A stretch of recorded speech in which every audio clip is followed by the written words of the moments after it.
Good afternoon. Welcome to our March 18th, 2025 meeting of the Phoenix City Council. I'll now call the meeting to order. Will the clerk call the roll? Councilman Galindo Elvira. Here. Councilwoman Guardado. Councilwoman Hodge Washington. Here. Councilwoman Pastor. Here. Councilman Robinson. Here. Councilwoman Stark. Here. Councilman Waring. Vice Mayor O'Brien. Here. Mayor Gallego. Here. We will begin today with council information and follow-up requests. Why don't we begin with Councilwoman Pastor? Thank you. I will speak as the PowerPoint goes up. As you can see, we're at the South Central Extension Downtown Hub. It was a great moment in time, especially since we hit a major milestone for public transit. We connect the South Phoenix to light rail to the north and to the east and part of the west. And it was great to see everybody participating and my colleagues there. I'd like to, next slide, thank you. It's the 42nd annual St. Patrick's Day. I want to thank the St. Patrick's Day Parade and Fair Committee for putting this event on together. It was exciting. Many people were there and my colleagues were there. And the Grand Marshal was Councilwoman O'Brien. So it was nice to be part of this parade in the heart of the city of Midtown. As you can see in the next slide, I want to say thank you to Midtown Neighborhood Association, Melrose Community Alliance, Encanto Palmcroft Historic Preservation Association, and all the community people that put these home tours and make these street fairs happening. And next year, we can't wait because it's only going to get bigger. Budget hearings begin April 1st, the community-wide hybrid, and then District 4, April 2nd, and then a community-wide Spanish language, April 3rd, and another community-wide Spanish language, April 16th. I hope everybody can participate and give a voice to the budget. I will be hosting a listening session, Summer Heat Plans, Saturday, March 29th, from 10 a.m. to 12 at Memorial Hall at Steele Indian School Park. Hoping to see everybody. Everybody wants to know what we're doing this summer for heat relief, and show up so that you can speak. Cesar Chavez Day at Neighborhood Cleanup, March 31st from 8 a.m. to 12 p.m. We will meet at Morris K. Udall Middle School to begin cleanups of several alleys within that area. Next slide.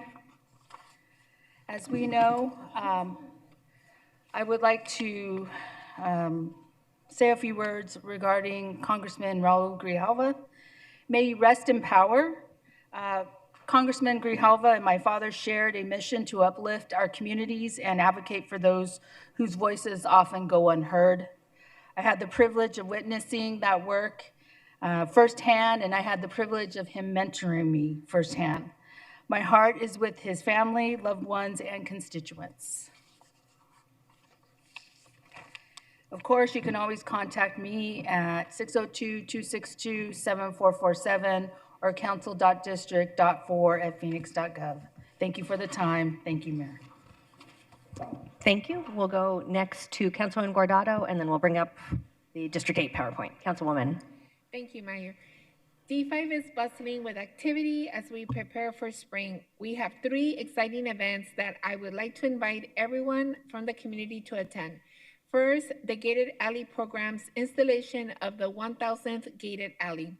Join my office and NSD as we mark a huge milestone in making our neighborhood safer. On March 22nd at 9 a.m., we'll celebrate with coffee, OJ, and donuts north of the corner of 57th Avenue and West Rosewood Lane. We will be celebrating the Gated Alley program's installation of the 1,000th Gated Alley. A special thank you to my staff, neighborhood services, all of our neighbors and neighborhood associations for making this incredible achievement possible. Second, the grand opening of the Grand Canalscape. Join the festivities at the Grand Canalscape completion event. Celebrate with us as we unveil Phase 3 of Grand Canalscape, adding 4 miles of beautiful outdoor amenities for everyone to enjoy along the canal. The celebration will be on Saturday, March 29th from 10 a.m. to noon, located along the canal at 63rd Avenue and Clarendon Avenue. This event is perfect for families and outdoor enthusiasts and is free and open to all. Free parking will also be available at Maryville High School. Also, on Saturday, March 29th, from 12 to 4 p.m. will be our next Maryville Mercado celebrating Women's History Month. Come and enjoy a vibrant gathering of local vendors, delicious food, and lively entertainment at the Maryville Mercado at the Maryville Community Center. We will have free house screenings for women in the D5 Micro Museum honoring iconic women who've made history. We will also have bounce houses for the kids. This community event is the perfect place to explore unique crafts, savor local flavors, and soak in the festive atmosphere with family, neighbors, and friends.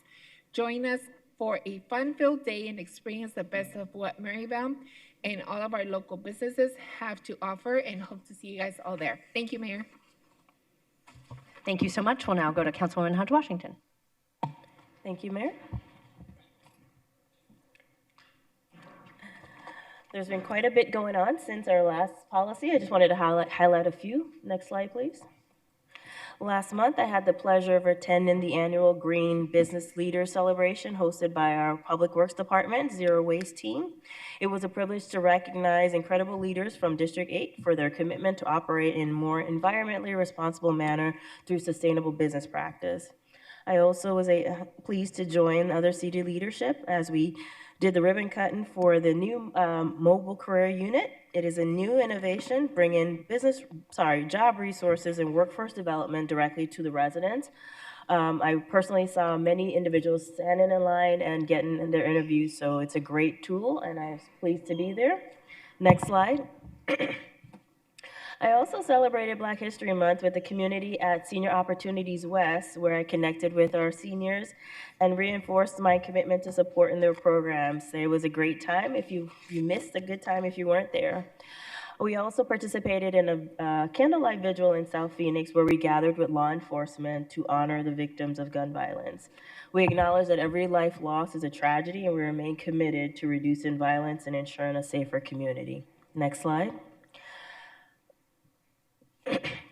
I also hosted Camelback East Coffee with Keisha at the Salud El Balance Community Center, where residents asked their questions, share insight on requested changes and community priorities, and I'm thankful to all the departments that showed up to help move these changes forward and deliver real results for our community. Next slide. I also had the honor of reading to second graders at Sun Valley Academy in South Mountain for Read Across America Day.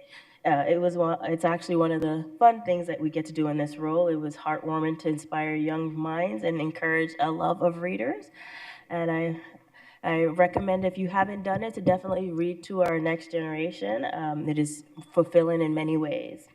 I also had the opportunity to travel to DC, where I met with our congressional delegation as part of the NLC to advocate for important issues affecting not just District 8, but the city of Phoenix as a whole. These conversations are critical for securing resources and support for our community. Amongst the topics of discussion include our advanced water purification, our infrastructure needs, our public safety needs, housing and homelessness support, as well as the need to the desire that municipal bonds remain tax exempt, as they serve as an important function for us in financing tools. Next slide. Last night, we had the pleasure of hosting our Levine Quarterly alongside with Councilman Galinda Alvera. And I also want to thank the representatives from Parks and Recreation, Office of Homeless Solutions, Community and Economic Development, and our Phoenix Police Department, and to the residents who attended and received these updates and information from our presenters. We continue to do events like this because we want to ensure that our community remains informed. Next slide. I just wanted to close by highlighting a few upcoming events that we have in the month of April: our Central City Coffee Chat, our Levine Coffee Chat, the District 8 Health and Wealth Fair, and then lastly, a reminder that our Elevate 8, which is our application for participatory budget funds, the deadline is March 21st. If you have not already and you're interested in bringing a community event to light and you need a little financial support, please submit the application by March 31st. Spread the word and don't miss this opportunity. And then last slide. As always, if you need help with any city service or notice an issue in our community, please do not hesitate to reach out to our office. That is all I have. Thank you, Mayor. Thank you, Councilwoman. Got a busy city council. I will join Councilwoman Pastor in celebrating the impact of Congressman Grijalva, who fought for all of Arizona and was a great champion for our communities. I want to congratulate the City of Phoenix and several departments who were recognized at the Arizona Forward Environmental Excellence Awards last week. Among a competitive list of projects from across the state, the City of Phoenix and several of our community partners received awards for their work to make our city more resilient. Councilman Galindo Elvira and I were able to join several city teams. We were very well represented among the finalists, and some of the big winners of that night were the Shade Phoenix Plan, the Plastics Micro Factory, which is a recycling and entrepreneurial collaboration with the City of Phoenix, ASU, Goodwill, and Hustle Phoenix. Our own Lara Van Lith was the winner of the Rising Sustainability Star Award. She works as a water resource specialist in the Water Service Department. Our community partners were recognized, including the Sagrada Galleria, Colwell Scheller, and the Architectural Resource Team. And in particular, I want to highlight our 2024 Heat Relief Plan, which took home one of the big awards of the evening. I'm proud of the incredible cross-departmental team that includes Office of Emergency Management, Fire, Office of Homeless Solutions, Office of Heat Response and Mitigation, libraries, and more, who work to improve our heat efforts year over year. According to the County Public Health heat death numbers released that week, our increased efforts have resulted in the first decrease in heat-related deaths in a decade. We still have a lot more work to do, but it is valuable to understand and track those numbers. In Phoenix, we targeted extended hour cooling centers and our first ever 24-hour cooling centers in areas with the highest heat-related emergency calls. We saw a reduction in heat-related calls last summer as a result, despite record-breaking heat. We've already been planning for this coming summer. At next Tuesday's policy meeting, we'll discuss the 2025 heat relief plan. I want to thank my colleagues on the City Council for your leadership and commitment to the issue, and I'm proud our investments are delivering results and saving lives. Thank you to Jeff Barton, your management team, and all of the hardworking staff for your work to keep our residents safe and comfortable in our summer heat. Again, we got more work to do, but I am grateful to our professional staff for identifying important solutions and every year working to get better in that area. Lastly, I want to thank MAG, Maricopa County, and our partners community-wide who support cooling centers and connecting residents with life-saving resources. Thank you. Any additional comments before we move to the next item? Great, then we will go to agenda item 1, and I will turn it over to our city manager, Jeff Parton. We have several agenda items today, and we'll begin with the 5-year capital improvement program. Mayor, members of the council, good afternoon, and thank you for this opportunity. I'm going to turn it immediately over to our Budget and Research Director, Amber Williamson, and Deputy Budget and Research Director, Chris Fazio, who will walk you through our $11.5 billion 5-year capital improvement program. This is kind of like our roadmap and investments and infrastructure across the city over the next 5 years, which also I want to highlight includes the $500 million GO bond program that was passed by voters in 2023. Chris? Good afternoon, Mayor and Council. The CIP is the city's infrastructure budget. The proposed program includes $11.5 billion across 5 years, including $2.5 billion next fiscal year. Across all departments, the CIP contains nearly 1,000 projects, including the 2023 bond program. The largest CIP programs include water, aviation, wastewater, transit, and street transportation and drainage. 21 additional programs represent approximately 17% of the CIP. Breaking this down by funding source, $180 million is proposed from the general fund, $387 million in GO bonds, which is the balance of the $500 million program, less what's anticipated to be spent through this fiscal year. $2.3 billion in special revenue funds, such as highway user revenues, $2.8 billion in enterprise funds, like water and airport revenues, $3.3 billion in other bond funds, such as water and wastewater debt, and $2.6 billion in other capital funds like development impact fees. To touch on the GEO bond program, in November 2023, voters approved 4 bond questions totaling $500 million. The preliminary CIP reflects the bond projects recommended by the Citizens Bond Committee that were presented to City Council in December 2022. At this early point in the program, we're not yet recommending any adjustments between projects. A detailed breakdown of the bond program projects is provided in Schedule 7 of the preliminary CIP document available online. The phoenix.gov/bond site will also periodically be updated with project status updates. Projects funded by the general fund and general fund debt include $95 million towards facility major maintenance, $49 million in IT improvements, $5 million for flood hazard mitigation, $20 million for cool pavement and roadway safety action program projects, $21 million towards fire apparatus replacement, $27 million for public safety radio replacements, $15 million to replace the citywide security access control system, and $6 million to implement a court case management system.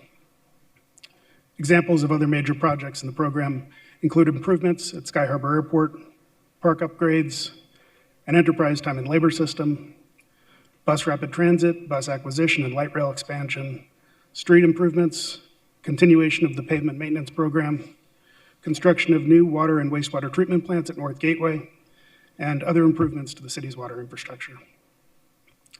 Today's presentation of the CIP is for information. Hundreds of pages of detail are available on the phoenix.gov/budget website. In the coming months, staff will update this preliminary CIP to reflect carryovers, updated cost estimates, and updated resource estimates, and we'll return to you in late May and June for adoption of the 5-year CIP, legal budget adoption steps, and property tax adoption in July. Subject to your questions, that concludes my presentation. Thank you so much. I think. Any questions on CIP? All right. Thank you for that important presentation. And now we will move on to item 2, which is the trial budget. I want to thank Jeff Amber and the entire budget team for creating a thoughtful trial budget. I'm looking forward to hearing the feedback from our residents at our annual budget hearings. The budget will highlight a few very strategic investments. A unanimous priority of this council is to make sure we have a strong fire service, and that'll be a focus today. For many months now, Councilwoman Hudge Washington and I have been speaking about the importance of a housing trust fund, and I'm excited to work with her to make this a reality in Phoenix. So that's something that I would like to put forward to the community as a priority of ours. We've spent a lot of resources over the last few years to build affordable housing, but especially in this time of uncertainty at the federal level, we have to make sure we're doing everything we can at the local level to ensure there's available housing for Phoenix residents who lived on fixed incomes or lower incomes. We know how essential housing availability is for solving homelessness. Too many people, too many families become homeless because they're unable to find a housing they can afford. That's been especially true over the last few years since the pandemic, when so many people moved here and we were unable to build at the pace of our growth. So thank you to all my colleagues, in particular Councilwoman Hudge Washington, for her leadership in this area. And now I will turn it over to our city manager to talk about the trial budget and remind folks this is the beginning of a process. We will hear from the community about your priorities. Thank you, Jeff. Thank you, Mayor. That was a great introduction, and as a result, I will be very brief in my comments, as Amber Williamson has a very detailed story to tell as it relates to our budget development, excuse me, as well as the budgetary needs of the city over the coming years. As we developed this budget over the last couple of months, we tried to focus on several guiding principles. Number 1 was preserving city services and our most valuable resource being our city employees. Number 2 was being able to respond to critical needs that have been emphasized throughout our community, especially those regarding fire response times. Number 3 was identifying savings within the existing budget that could be reprioritized to address those higher needs that we've talked about and you've mentioned in your opening, Mayor. Unfortunately, as a result of state action that we've discussed repetitively over the last year and a half, putting this budget and balancing this budget became even more difficult. And Amber will walk you through some of those decision points. One thing I do want to emphasize that you as a council and you as a body have been very fiscally responsible over the last couple of years, especially as we came out of COVID. Last year, we had an $80 million surplus, and this council made the unanimous decision to preserve that $80 million to help address these actions at the state level. I also want to emphasize very clearly that last year when we presented the multi-year forecast in February, the 25-26 forecast as well as the 26-27 forecast, absent state action, 25-26 was balanced and 26-27 had a surplus. So again, I say that to illustrate that what we're talking about today is not because we overspent or we acted irrationally as it pertains to our finances. And Amber will provide more detail in that response. Thank you. Thank you, Jeff. Mayor, members of the council, and residents. I'm pleased to be here today to present to you a proposed city manager's trial budget for fiscal 25-26. On the agenda today, I'm going to go over a revised general fund status for next fiscal year. I'll talk about some budget considerations that you need to consider as you move forward in making your budget decisions. I'll go over strategies to balance the general fund budget, not just for next year, but for future years, as well as then discuss the proposed 25-26 trial budget, talk about ways we're going to engage our residents in the budget process, and then next steps for budget adoption. So Mayor and Council, as you know, on February 25th, we presented the preliminary general fund status, and it did reflect a deficit of $36 million, primarily due to the state's actions to reduce our ongoing revenue. We have revised our estimates for both resources and expenditures. My staff does that as we have more recent data. This is really our last opportunity to firm up our estimates for the general fund. As a result, we have revised resources and expenditure projections. Resources now estimated at $2.040 billion, expenditures estimated at $2.079 billion, reflecting a revised deficit for next fiscal year of $39 million. I wanted to provide an overview of our general fund expenditures for next year and the major categories that make up our expenses. The majority of the city's budget is for public safety. 64% is dedicated for our fire and police departments. 12% is for community enrichment. This includes parks, libraries, and human services. 11% is for our general government departments. These are our internal functions like information technology, human resources, finance, budget, city manager's office, and mayor and council. 9% is for criminal justice. That's our municipal court, community development, environmental services. And then 4% is for contingency or our rainy day fund and other. For our general fund revenues for next fiscal year, our largest category is local sales and excise taxes at 40%. As I discussed on February 25th, this is the one category of revenue that is within your authority to influence in order to balance a budget deficit or look to add more resources to the budget. State shared revenues make up 37%. This is set by state statute. Council cannot influence this revenue category. It's made up of sales tax, income tax, and vehicle license tax shared with the city. Primary property taxes make up 12%. We're already maximizing our primary property tax revenue. Council cannot change the rate. You're limited by Constitution law as well as city charter. And then user fees and others make up 11%. The largest component of this category is ambulance billing revenue from the fire department. Those rates are set by the State Department Health Service and determined by the number of transports. In terms of state actions, you're very familiar, but for those who may be watching today for the first time, the state has taken actions that reduce our ongoing revenue. They did this with Senate Bill 1131 that was signed into law in 2023. This eliminates residential rental sales tax effective January of this year. That affects not only our general fund, but our special revenue funds. Senate Bill 1828 that was signed into law in 2021, that reduces the individual income tax rate to the current flat tax of 2.5%. We're going to receive less revenue absent that action by the state. That's allocated entirely to our general fund. Wanted to also provide that historical look at our general fund year-over-year revenue growth rates. As you would expect, Phoenix has been growing. We're a top destination for businesses and people alike. So we've experienced really strong revenue growth, particularly through the pandemic, when we saw consumers shifting their discretionary spending from things we don't tax to things that we do. Unfortunately, due to that state action, you can see for the first time in quite some time, we're gonna have negative growth on our revenue. 4.5% projected for the current year, again, due to those state actions, and then 0% flat growth anticipated for next fiscal year. State shared income tax revenue, as I mentioned, this is allocated to our general fund. It is based on actual collections from 2 years prior. It's shared from the state. So as you can see on the bar chart, demonstrating we are going to see year-over-year losses, 24-25 in the current year, a 19% decline, another decline of 7% in 25-26. That's $108 million over that 2 fiscal year period compared to fiscal 23-24. Starting to see some growth in the outer years. We rely on the state's Joint Legislative Budget Committee for those projections. However, there are a couple of bills that are circulating that were introduced in this session that if those were to become law, either this session or in a future session, will significantly decline revenue by lowering individual income tax rates further and reducing corporate income tax rates.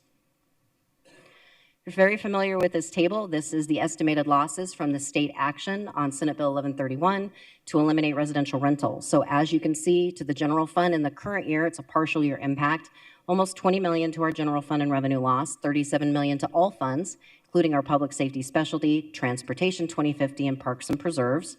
Next year, the first full year impact, almost $50 million to our general fund, $90 million all funds, but as we move through fiscal 28, over $320 million estimated loss just from that one legislative action. So for a general fund multi-year forecast, I wanted to recap what I presented to you on February 25th. We had that structural budget shortfall going through fiscal 28, $36 million estimated deficit for next year, ranges of deficits in 27, potential surplus in the outer year of 28, but that baseline forecast showed a structural budget shortfall of $125 million through the 3-year period. Some things to consider as you move forward in making your budget decisions. We know that for our fire department, our emergency response times are above standard. And per our fire department, they need additional resources in order to try to bring those response times down.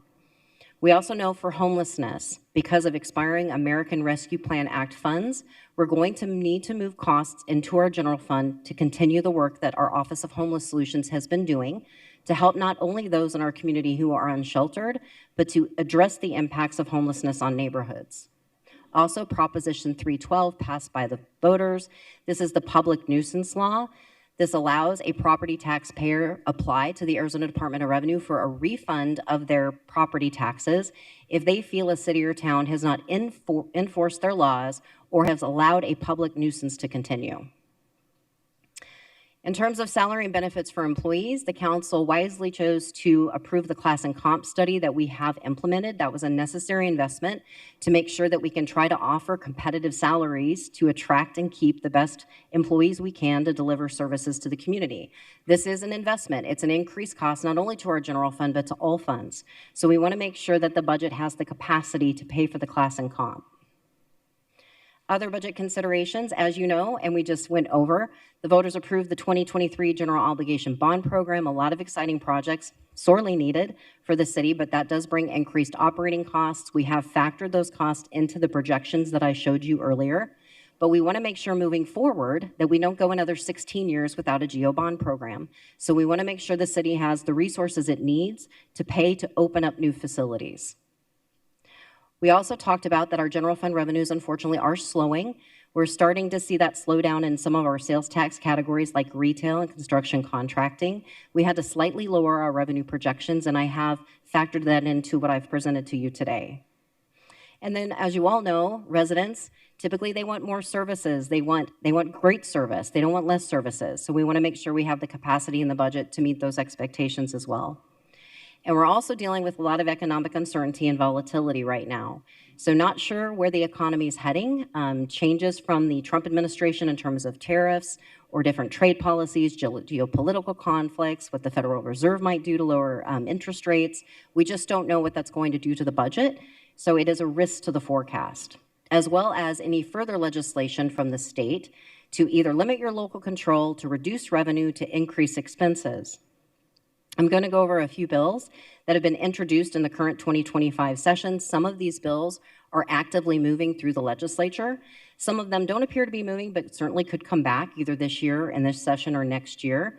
These bills either reduce revenue by lowering individual or corporate income tax rates. They could increase expenditures. They could also limit your ability to make decisions by a simple majority.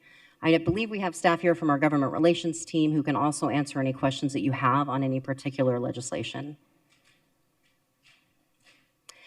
So in terms of proposed strategies to balance the budget, we've presented you with an outlook of a budget shortfall, but we don't want to just present that. We want to also talk about ways in which we can resolve our structural budget deficits.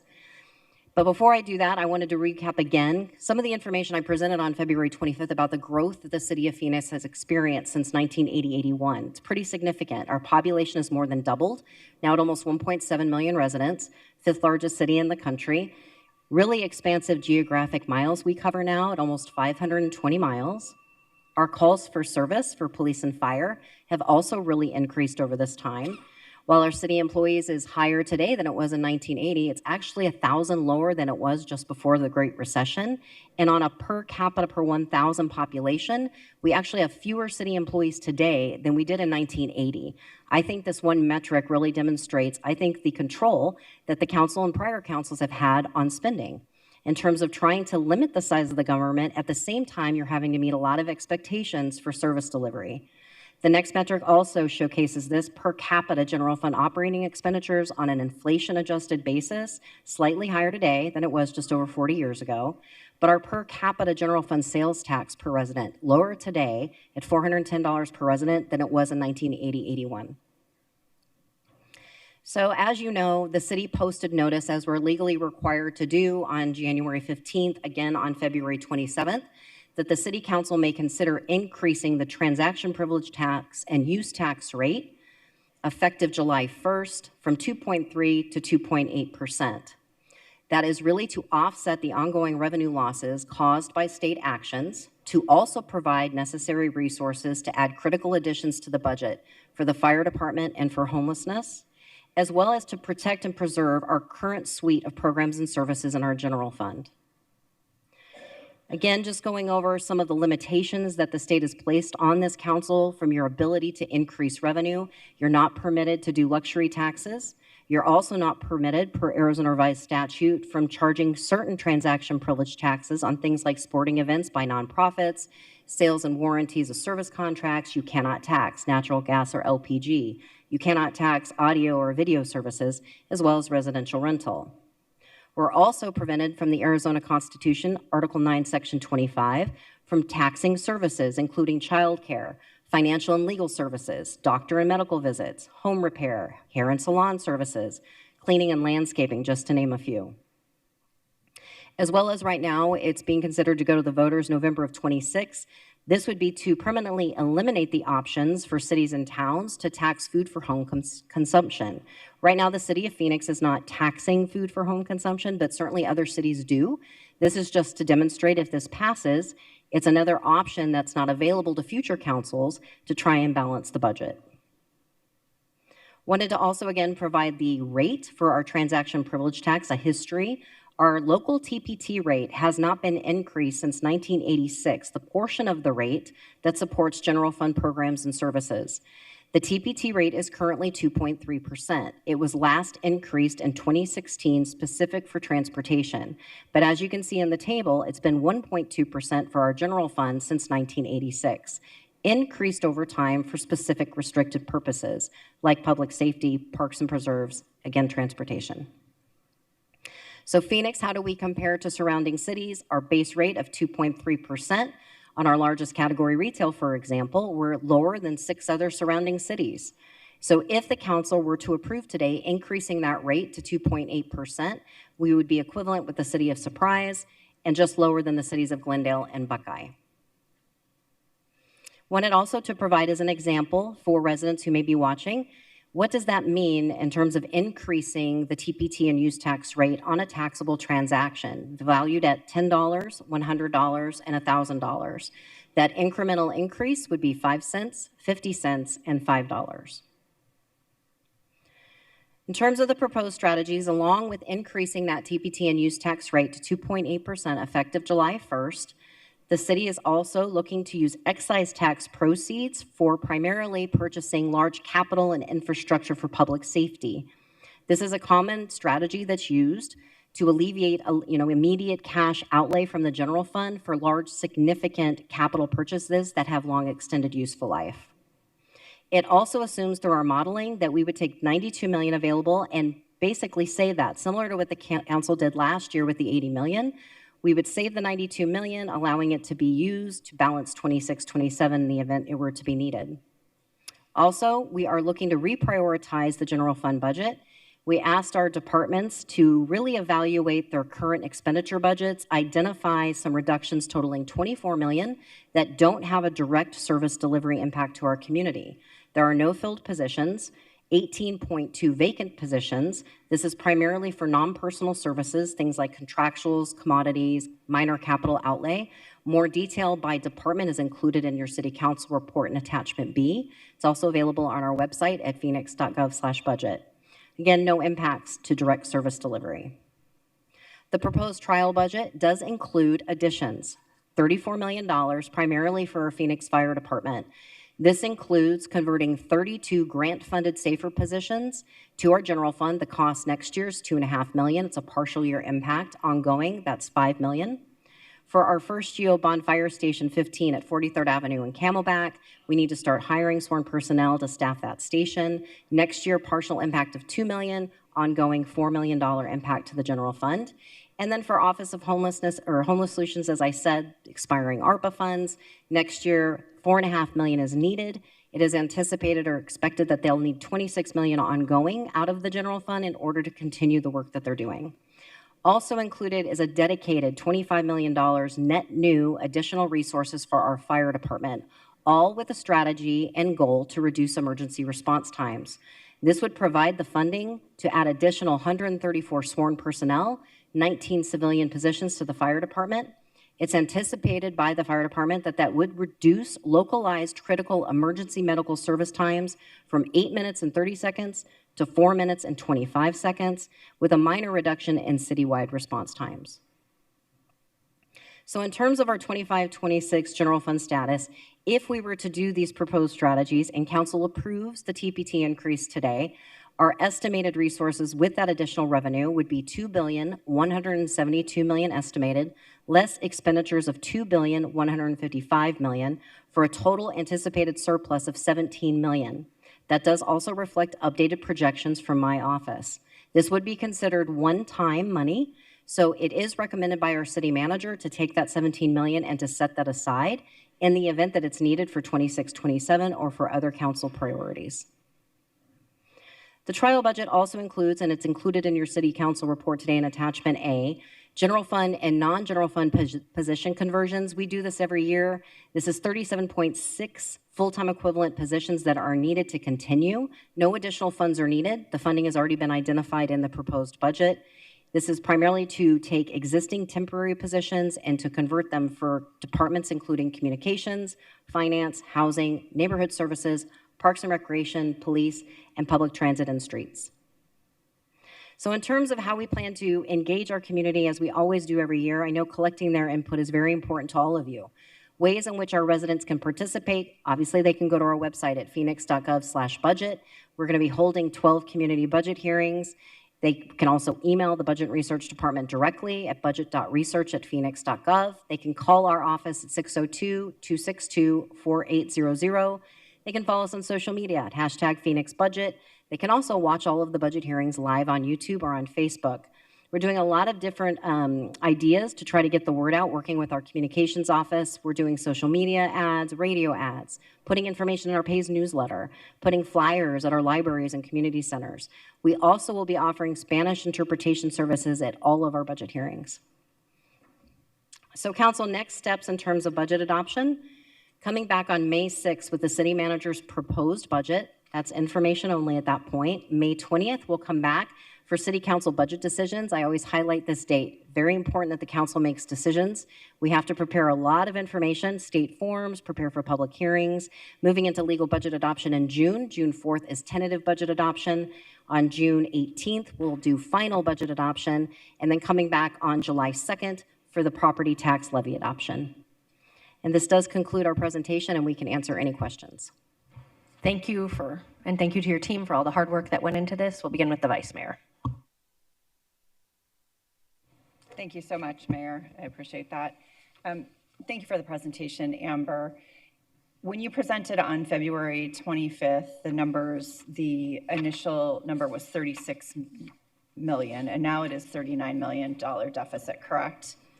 And then as you look at that chart, it becomes 83 million and 6 million. So I want to make sure folks understand, are those one time or does it become a cumulative deficit so that it would equal 125 million by the last year if we do nothing?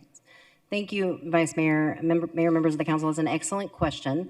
So I want to start with the first part. So the deficit for next year changed from 36 million to 39 million because my staff completed what's called 7+5 technical reviews. I know that's technical, so let me explain. That's where we now have 7 months of actual data, and we use that to estimate the rest of this year as well as adjust any estimates we need for the following year. We primarily lowered some revenue estimates based on 7 months of actual data. Now going to the multi-year forecast question. So that baseline forecast, the deficit, was the 36 million and then the 83 million and then another deficit of 6 million in fiscal 28. The way that our model works is we assume that the council is going to reduce expenditures in any given year that there's a deficit because you're required to balance the budget. So to answer your question, it is a structural budget shortfall over 3 years of $125 million baseline. So the council would have to either cut expenditures by that amount based on the model and all of the assumptions or increase resources in order to resolve the deficit. Okay, and I just want to reiterate what you said. We are required by law to have a balanced budget, so it is not an option for us to move forward with a structural deficit and to carry any kind of deficit from year to year. Vice Mayor, that's absolutely correct. Okay, and we have you talked a little bit about this again, but I want to put it in some numbers. The increase for this tax increase is for public safety. Some public members have commented that they don't appear that it's being actually earmarked for public safety. But of the proposed 0.5%, can you tell me about how much is going to go to fire? Yes, thank you for the question, Vice Mayor, Mayor, members of the council. So if you include the conversion of the 32 safer positions, along with the addition of 24 personnel for Station 15 for the GEO bond project, also adding in the dedicated 25 million to increase over 130 sworn personnel and 19 civilian. You take the amount of money we're proposing from an excise tax sale to be dedicated to public safety fire infrastructure, including apparatus, building 2 new fire stations. The total amount equates to about 0.18 of a TPT increase. Okay, and you did talk about on slide 23 the decrease in EMS times. Are those specific to any districts, given the fact that you said there'd be minor reductions in citywide? Vice Mayor, Mayor, members of the council, I would actually ask our Phoenix Fire Chief or staff to come to answer that question. I am not the expert, so I don't want to misspeak, and I know that they're more than prepared to answer that question. Thank you, Amber.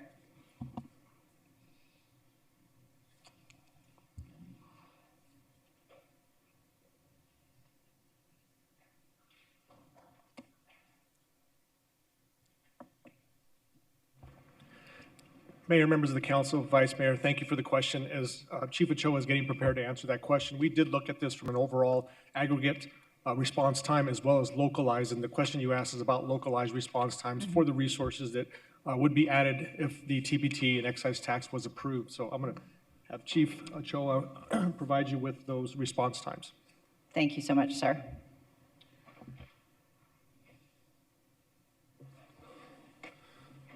Afternoon, Vice Mayor, Mayor, members of the council. Thank you for that question.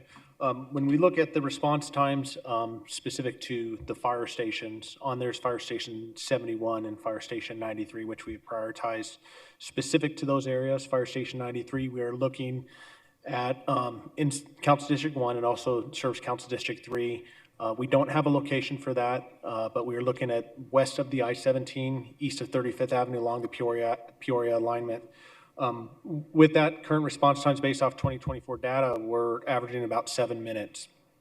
With the implementation of Fire Station 93, we would see a reduction down to about 4 minutes and 43 seconds for that. Specific to Fire Station 71, once again, we don't have a location determined. It's going to be up in the Mayo area around 56th Street and Mayo Boulevard. Current response times there, we're looking at 90th percentile for critical EMS at 8 minutes and 53 seconds. And with Fire Station 71 going in service, we'd see a reduction down to 4 minutes and 43 seconds. When we look at the overall TPT strategy and all of those units in service, localized, we'd look at approximately 8 minutes, 30 seconds. And then with all of those units in service specific to 93, 71, and then the medical response vehicles servicing those high volume call areas, 8 minutes and 30 seconds to 4 minutes and 25 seconds. Excellent. Thank you so much both for that information. And then my last question, Amber, is for you. You made a reference to what the federal government is doing right now relative to some funding. Have you been able to take into account really any of those changes that they are doing right now, and what kind of impact it would have on our budget or this budget? Is that reflected in this budget? Vice Mayor, members of the council, thank you. I think that's a very important question. First, no, we have not built in any assumption or an amount into the general fund budget. Quite frankly, because as demonstrated through the forecast, we don't have the capacity to account for any potential loss of federal funds in our general fund. We're following it closely, but we don't know at this point what federal programs could be cut, what the impact would be specific to the city of Phoenix and the federal programs that we currently have. We obviously know that there's a risk of that happening.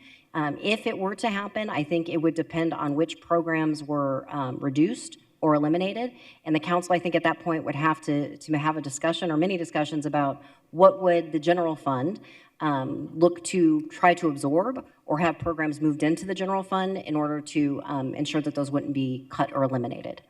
Could you identify some of the programs that we use federal grants and funding for that one might think could potentially, I won't hold you to it, but could potentially be at risk? Yes, Vice Mayor, members of the council, I think of things like our housing department, all of our affordable housing, public housing programs, our CDBG funds through our neighborhood services department, some of the grants that our human services department receives, right? So there's, I think the rough, estimate that we have right now, it's over $3.7 billion in federal funds that we get citywide, whether that's operating funds or it's capital funds for infrastructure. Mm-hmm. So either that's direct through the federal government or through pass-throughs. So it's a lot of critical services the city provides that are supported right now by federal funds. And when you say human services, could you be more specific about what those kinds of programs are? Or could somebody tell us what those programs are? I can speak, well, I'll just. Okay. Sure, as a former Head Start baby that grew up in Head Start is primarily, it's all federally funded. In addition to what Amber said about $3 billion, we have over 440 positions that are 100% funded with federal funds. Okay. So just as a comment, as a former school board member, Head Start is near and dear to my heart and is the best way, that early childhood is the best way to ensure that our children get a good start in this world. So that would make my heart sad. Thank you, Mayor. Thank you. We'll go Councilwoman Stark, or Councilwoman Pastor, I'm sorry, who needed? Perfect, Councilwoman Stark. Thank you. I just wanted to go back to fire service. I think what's interesting is over the course of time, we've moved the fire stations out as we've grown out. But I think the phenomenon you're seeing now is the growth in the inner part of the city. Am I correct? Mayor, members of the council, Councilwoman Stark, yes, you are definitely seeing what we refer to as the urban density within the downtown area as well. So we're seeing increased response times and looking at infill stations, that we refer to them as infill stations in those areas as well as reconstructing some of our existing stations. One, because of the infrastructure, the aging infrastructure, as well as the additional resources that are needed in those areas. Yes, I recall that's part of the problem with Station 7 is the call volume is so vast. I think you also had mentioned to me that you perhaps like to see a couple additional fire stations within the inner part of the city. And I know this may not sound like the inner part of the city, but I know you had mentioned Cave Creek and Greenway area, correct? Mayor, members of the council, Councilwoman Stark, that is correct. So one of the future fire stations that we've identified just based on response times and call volume for the area there is the area of about Cave Creek Road and Grandview. That would be future fire station 76, and that is considered one of our immediate needs fire stations that we've identified in potentially future bond projects. And so you really have competing interests. You have a lot of growth still in the outlying areas, but you have a lot of growth in the inner area, and that is really attributed to the response times as part of the problem. Mayor, members of the council, Councilwoman Stark, that is correct. Looking at the response times within those areas, that's how we identified Fire Station 76 at Cave Creek and Grandview, is that the response times in our 4-minute, we base it off a 4-minute travel time when we plot our fire stations throughout the city. But looking at the call volume from the surrounding stations there, we identified that that location has extended response times. 3 fire stations that particularly surround that area, Fire Station 45, which is up on Beardsley Road in Cave Creek, Fire Station 37 at 40th Street in Bell Road, and then Fire Station 35 in your neighborhood at 7th Street there, just south of Greenway Parkway. They all contribute to that location there. And so what we noticed was that a fire station would be ideal and pick up most likely a couple thousand calls already just identified by plotting that station out. Thank you. You know, I think we deliver a lot of important services to the public, the safe water, good roads, but I know if I'm having a horrible day and I'm calling 911, I want fire to be there fairly quickly, especially at my age. I think I start to understand more and more the value of 911. Thank you, Mayor. Thank you, Councilwoman Pastor. Yes, Amber, you mentioned it, but I would like you to mention it again for the further, to add to the record. Why exactly are we in this situation? Thank you for the question, Councilwoman Pastor, Mayor, members of the council. So And I'll narrow into legislation. right. So it's primarily due to the state, really, in my opinion, diminishing your local control, taking away revenue from the city that the city's received for years and has relied on to be able to provide programs and services to the community out of our general fund. That certainly isn't the only reason, but that's the primary reason. We've had increased costs, inflation. The city of Phoenix is not immune to inflation. As I demonstrated on February 25th, I showed what the CPR, the Consumer Price Index, was for Phoenix, Mesa, and Scottsdale. Our city expenditures have followed that. So it's a combination, but it's primarily due to state action to make decisions in order to affect our revenue ongoing. Okay, so my understanding, and correct me if I'm wrong, two big legislative items happened. We went to a percentage on a tax to a flat tax. Am I correct? Yes, Councilwoman Pastor, Mayor, members of the council. So before, it was a 4-tax bracket progressive tax system. So what I mean by that is that the more income that an individual made, the higher of a tax rate they paid. They lowered it to one single flat tax. So by virtue of doing that, the state and what gets shared with all cities and towns is a less amount of individual income tax collections. And then my other recollection, it became effective this January, is the residential property tax. Could you please explain that? Yes. So Councilwoman Pastor, Mayor, members of the council, before we were permitted to tax residential rental property. And the state, via Senate Bill 1131 that got signed in 2023, eliminated that tax from not only the city of Phoenix, but from all cities and towns. The state actually didn't collect it. So they took an action that didn't even affect themselves. It affected cities and towns. Because the city of Phoenix, the size that we are, we collected a significant amount of revenue from that tax. And as I demonstrated earlier, the annual impact going forward is about $50 million to the general fund and $90 million all of our funds. Okay. And then in addition to that, because I have the number, and it was stated, but with the federal government and the grants that we have, there is the possibility of $3.7 billion, depending on what grant they decide or what department they decide not to fund. But there is a possibility of $3.7 billion being wiped out in a matter of tomorrow or in a year from now. We don't know. And that is 440 positions. And if that's the case in the federal level and where it's going to come down to us, we will have to make some very hard decisions in that space if we continue that program or if we don't. This is going to help us The TPT will help us in the future in order for us to balance our budget and be able to operate at the level that we're operating today. And in addition to being able to add more, in addition to be able to put in the general fund, the OHS, Office of Homeless Solutions, and also be able to get men and women power to our fire and be able to sustain some of our stations. Am I correct or wrong? Yeah. Or please tell me I'm crazy. Councilwoman Pastor, no, it's a valid question. I think it's good to ask it. As I kind of walked through and going back to that chart where I talked about our expenditures, the majority of our general fund is made up of public safety, and then it's community programs, things like parks, libraries, human services, neighborhood services. So our current suite of general fund programs and services right now, without the TPT increase and the proposed strategies that I discussed, we would have a structural budget shortfall, meaning that there is no capacity in our general fund as it stands right now to absorb any additional costs without that additional revenue.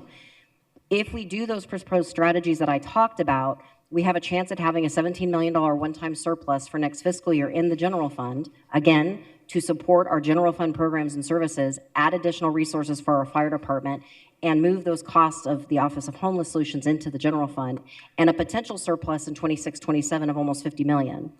But again, that's to support the current suite of services in the general fund.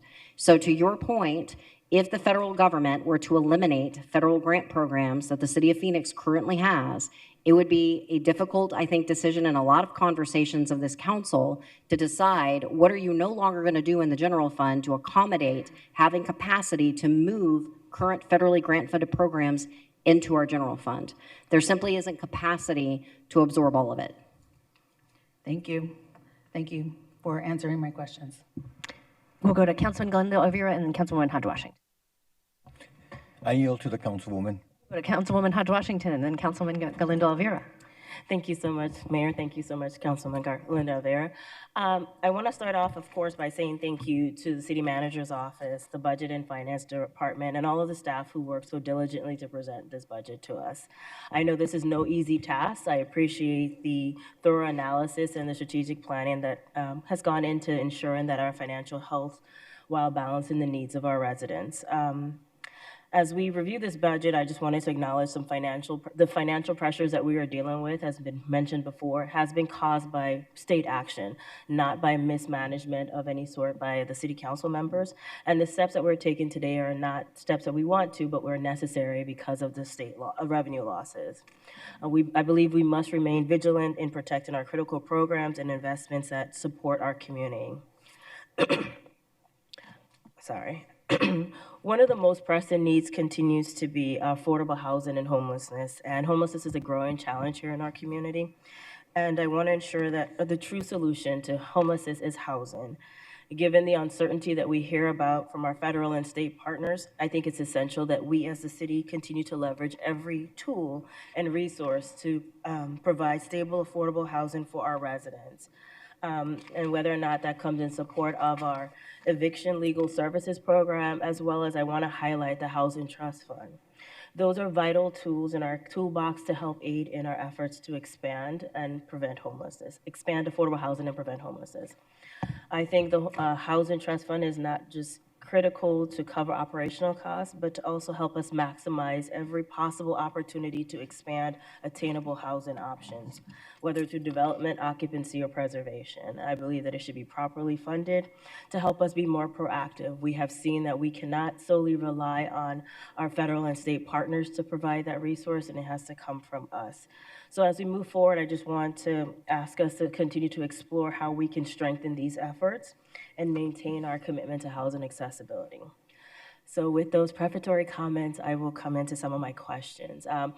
This is a question I've asked you before, Amber, and I know it's not a question you delight in answering, but I think it is important for us and members of the City of Phoenix and our residents to hear. What is the net effect if we do not pass this TPT increase? Councilwoman Hodge Washington, Mayor, members of the council, you would be making budget cuts. So it's already proposed a $24 million reductions. It's attachment B, again, included in your council report. Those are reductions that we can do without impacting service delivery. If we don't have revenue or additional resources to provide, to pay for our expenditures that we have in the budget, we would have to do additional expenditure reductions. So we would have to go back to our city departments, we'd have to look at additional cuts, but I can tell you at this point, if we go further on a cut list, we're talking about filled positions, and we're talking about impacting direct services. That's everything from parks, libraries, human services, public safety, across the board. We have a structural budget issue, so we would be looking at further expenditure reductions. Thank you for that explanation. Like I said, I know it's a question I've asked time and time because I want to make sure we understand the severity of the question, the severity issue before us. I want to talk a little bit about the reductions that are proposed as well in the trial budget. And I want to go through some of, I want you to explain the process of how we came about to having the projected reductions and how they came to be of $24 million. Thank you, Councilwoman Hodge Washington, Mayor, members of the council, for the question. So every year we do what's called a program budget process. This is where we instruct departments to prepare lists of proposed reductions in the event we were need them in case we have a budget deficit projected or some sort of economic or other type of event that would cause a drastic reduction in our revenue. It's just responsible budgeting to have lists of prepared expenditure cuts ready to go in priority order that have the least impact to the community and to our services. So that is what our department leadership did.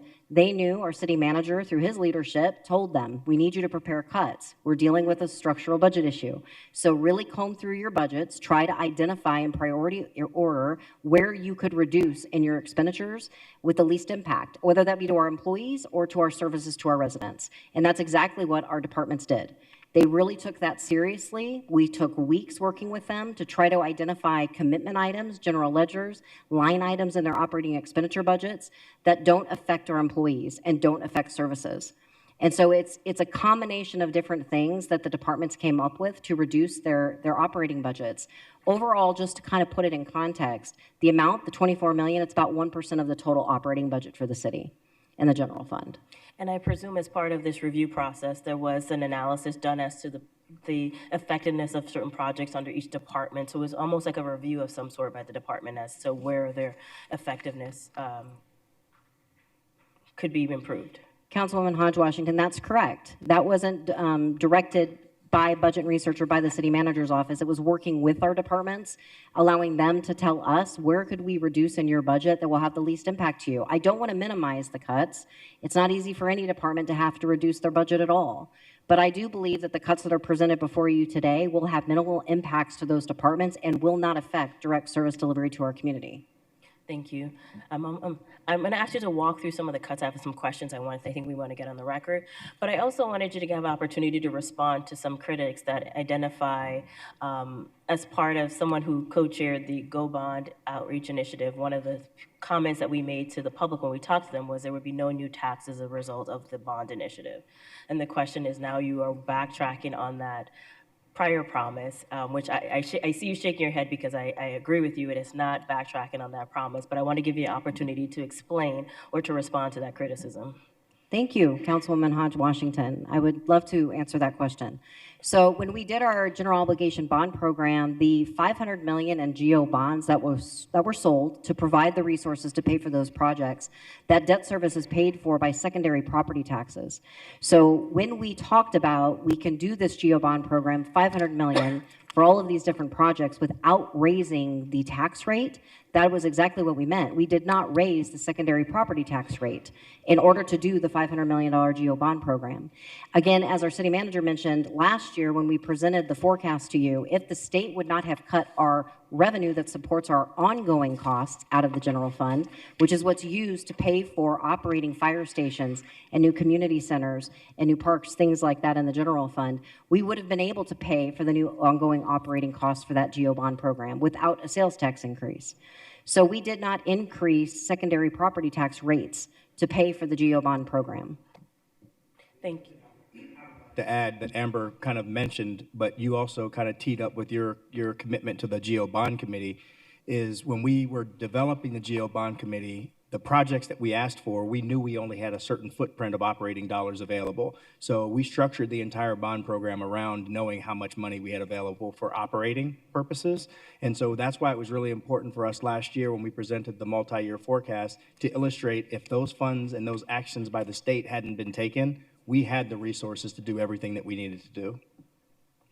Thank you for that. Moving on, I want to make sure I clarify or get some clarification on some proposed reductions, specifically when it comes to our the fire department. As you notice on the reduction, it says it's a $5 million reduction, but yet we are still trying to balance that to ensure that they get the resources that they need.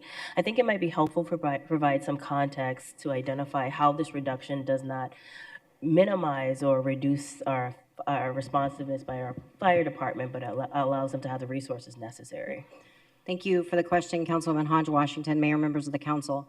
So for our fire department, I'm going to be delicate because I have our fire chief sitting right next to me. Again, I don't want to minimize the impact of having to reduce their budget, but the fire department budget has increased over time. So even with the $5 million cut, their budget's almost $500 million. So I'm not minimizing it, but the fire department has the capacity and my ability to reduce $5 million in non-critical areas of their budget to create the capacity to turn around and give them more money. I'm putting that in simple terms, but it's in a variety of contractuals, commodities, line items. Again, no cut is easy, but the fire department's budget overall is not being reduced. And the other thing I would add to that too is the $24 million in total that we're cutting, including the $5 million for fire. It's essentially any dollar they gave up, they're getting back with ongoing new staff. So for them, it was a matter of prioritizing giving up contractual and commodity spending for additional bodies that could actually drive down response times. Okay. And I don't know if the chief wants to opine on this. Thank you. Excuse me. Thank you, Mayor, members of the council. Councilwoman Hodge Washington, yes. So we prioritize, obviously, with the potential for the passing of the TPT and excise tax and additional resources and personnel here, we are prioritizing our areas, which would involve our training areas, our contractuals areas for resources, equipment, and so forth there. Looking at some of the other areas is less of a priority for us at the time, although all programs and projects are when it comes to our staff, we understand that. But looking at the future projections here, we did prioritize in those areas. And is it safe to say that you don't believe that these cuts will, as I noted on the on Exhibit B, will affect your emergency response capabilities? Mayor, members of the council, Councilwoman Hodge Washington, the cuts that were proposed are not going to affect our ability to provide services to our community. It will potentially look at projects and programs that may be paused or moved further down the line for future when revenue does return. Thank you for that. I'm almost finished. I have a couple more questions. One on municipal court. I just wanted to clarify, with the reduction in interpreter services for the municipal court, I want to ensure that our court systems remain fully accessible. Can you confirm whether or not the reduction affects the availability of interpreter services for residents who need them? Yes, thank you for the question, Councilwoman Hodge Washington, Mayor, members of the council. That reduction is $7,000 for the court. Their budget for interpreters and translators is $250,000. Last year, they spent $187,000. So I do not believe the $7,000 is going to affect their ability at all to provide interpretation and translation services. So this is in essence just taking away unconsumed budget amount? That's correct. Thank you for that. Neighborhood services, I see there is a shift to the gated alley program, which is one of the most popular programs here and we are always getting more requests for more gated alleys. And same kind of question regarding that proposed reduction. Yes, thank you for the question. So for the gated alley program, and I know Spencer is here, our neighborhood services director, who could also answer additional questions. But according to him, we're able to continue the gated alley program. The resources will be available in the neighborhood block watch program fund.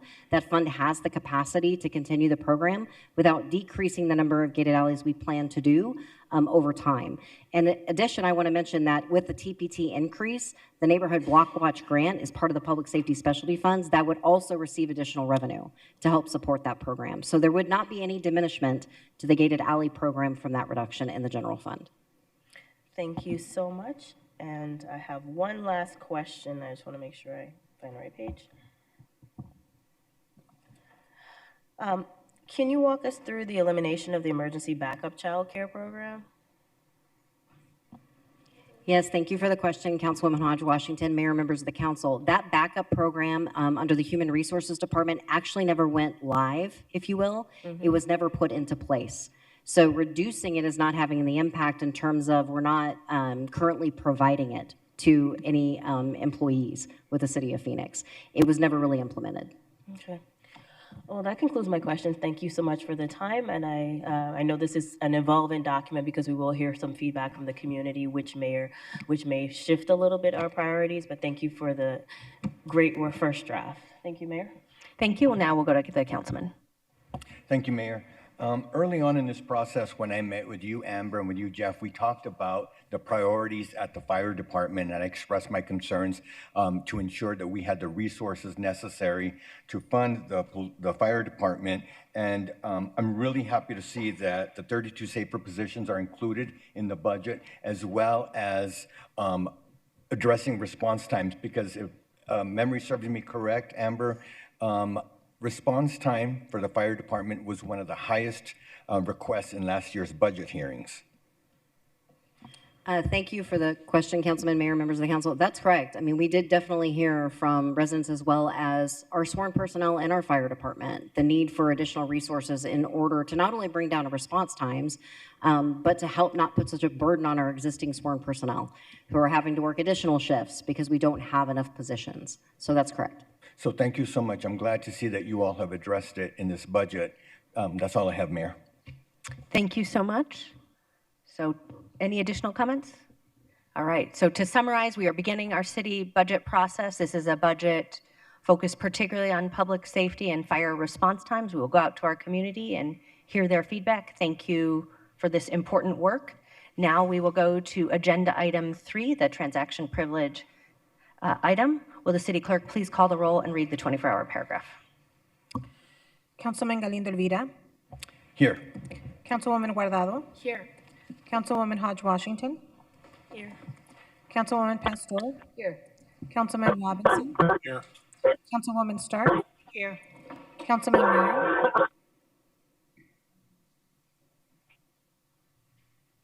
Councilman Waring. Here. Thank you. Vice Mayor O'Brien. Here. Mayor Gallego. Here. The title of the following ordinance number on the agenda was available to the public at least 24 hours prior to this council meeting and therefore may be read by title or agenda item only. Ordinance number G7369, and the title for ordinance G7369 is an ordinance relating to privilege and excise taxation, providing an increased tax rate on multiple privilege tax business classifications and the use tax from 2 3/10% to 2 8/10%, and establishing an effective date.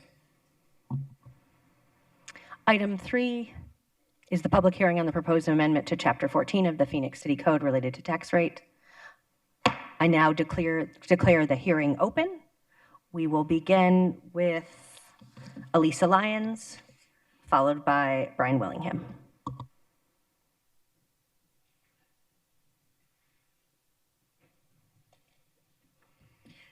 Thank you, Mayor.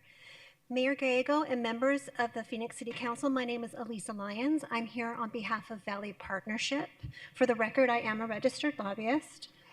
On behalf of Valley Partnership, it's 350 company members and almost 2,000 members advocating for responsible development. I'm here to express support for the proposed increase of the TPT and use tax. For over 37 years, Valley Partnership has advocated for certainty in the development process. This certainty could be eroded if the city is unable to fund the departments that we as the development community work with on a daily basis to plan and construct the projects we build, as well as the city services that the employees, visitors, and tenants of these projects rely on. Valley Partnership believes the rate increase is necessary to offset expected revenue decreases and to create certainty that the city can maintain service levels in our growing community. I'd be happy to stand for any questions. Thank you for that important testimony. I do not believe we have any questions. Thank you. Brian will be next, followed by Ann Ender.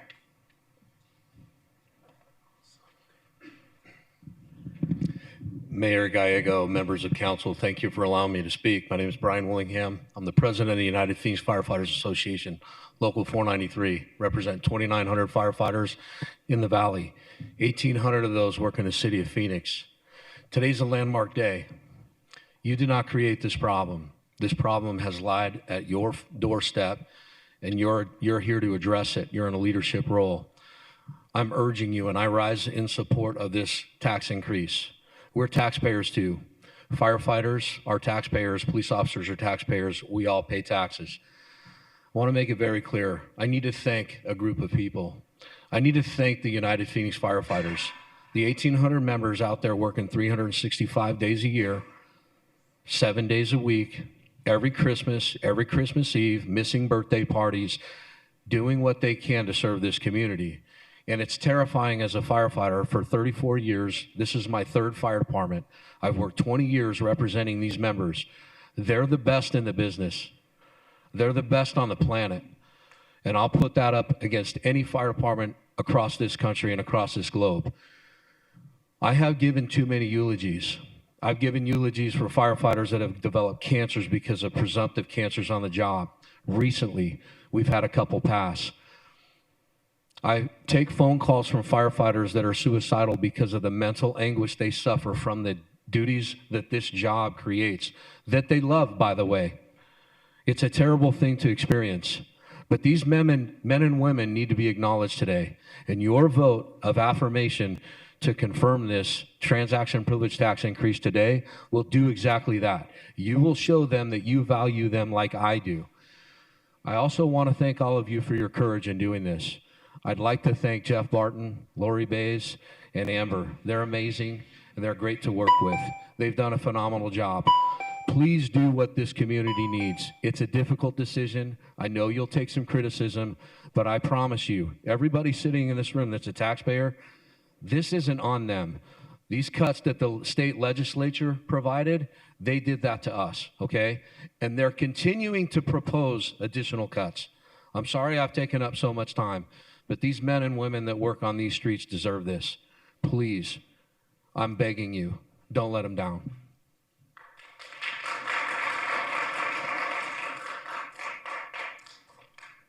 Ann Ender is next, followed by Maggie Acosta. Thank you, Mayor Gallego, Vice Mayor O'Brien, council members. My name's Ann Ender. I think you guys know me by now. As president of Operation Blue Ribbon, our goal and our mission is public safety. So that, of course, includes the fire department. So I also want to make sure you understand that some of the comments that I make today are shared by many of the community and neighborhood leaders. And we all wholeheartedly support this increase, the TPT sales tax increase, and we appeal to you to please put that funding to the Phoenix Fire Department. They've been very patient. They've been up here for year over year asking for that appeal, and we're here to say the same thing. As a citizen, my priority is to live in a safe neighborhood and to have a fire department that can respond to what might be the worst day of my life or any citizen's life. They may have a fire at their home, a medical emergency. So I appeal to you to please approve that and move that money to all of these folks. Thank you. Thank you. Maggie is next, followed by Stan Bates.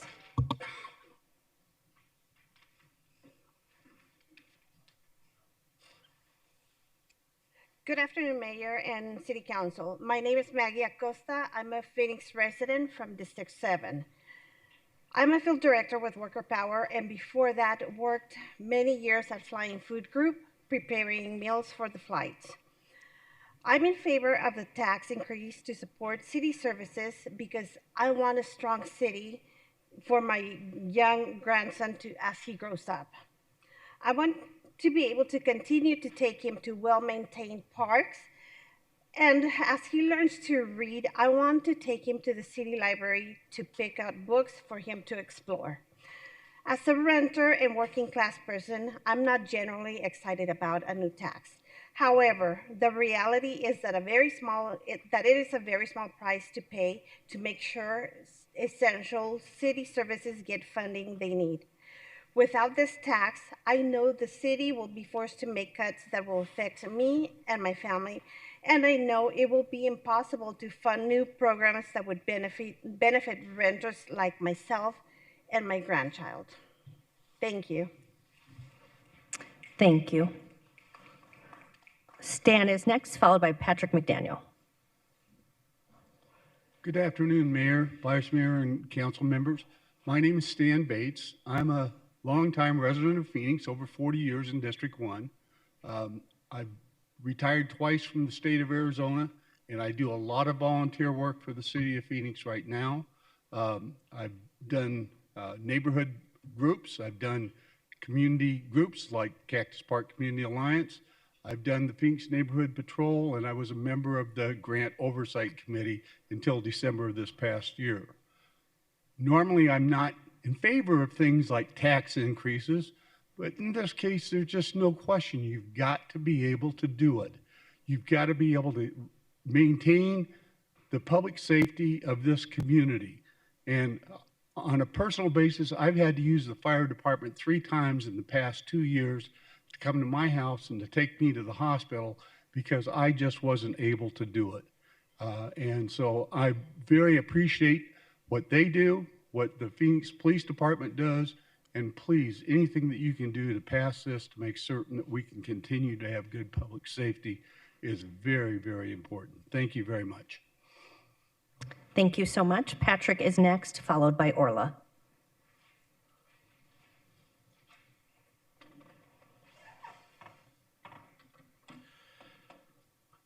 Mayor Gallego, members of council, good afternoon, and thank you for the opportunity to speak today. My name is Patrick McDaniel, and I'm here in my role as Advocacy Director for Phoenix Community Alliance. We're the leading downtown business organization with a 40-year track record of advocating, activating, and building. We understand that the city has been placed in a challenging situation due to actions of the state legislature. The elimination of the rental tax and the flat tax have made the conversation that we're having today necessary. I'm here today to express the support of Phoenix Community Alliance, our members, our board of directors, for the proposed TPT adjustments, knowing that they are needed and necessary. Simply put, the demand for services in the very city itself continues to grow. As the population and the footprint of the city continue to expand, so too must the resources dedicated to providing for residents, and these additional revenues will permit this. While we expand as a city, we must also maintain current levels of service, which prevent existing situations from evolving into larger issues that require even more funding and resources in the future. Revenues generated from this proposal and the resultant balanced budget will provide funding for the maintenance of critical infrastructure, allow for reduced emergency response times, allow for emergency shelters for seniors and families, transportation options, safeguard affordable housing, and promote economic development. These additional funds will prevent cuts to public service, public safety, parks, libraries, and community centers. The city finds itself in a difficult situation not of its own making and is mandated to submit a balanced budget. These modest increases are necessary to do so. In closing, I would like to reiterate the support of Phoenix Community Alliance for these long and overdue adjustments. With these funds, it will be possible to ensure that Phoenix is a city that provides for its residents today and into the future. Thank you for the opportunity to speak today. Thank you so much. Orla is next, followed by Darren.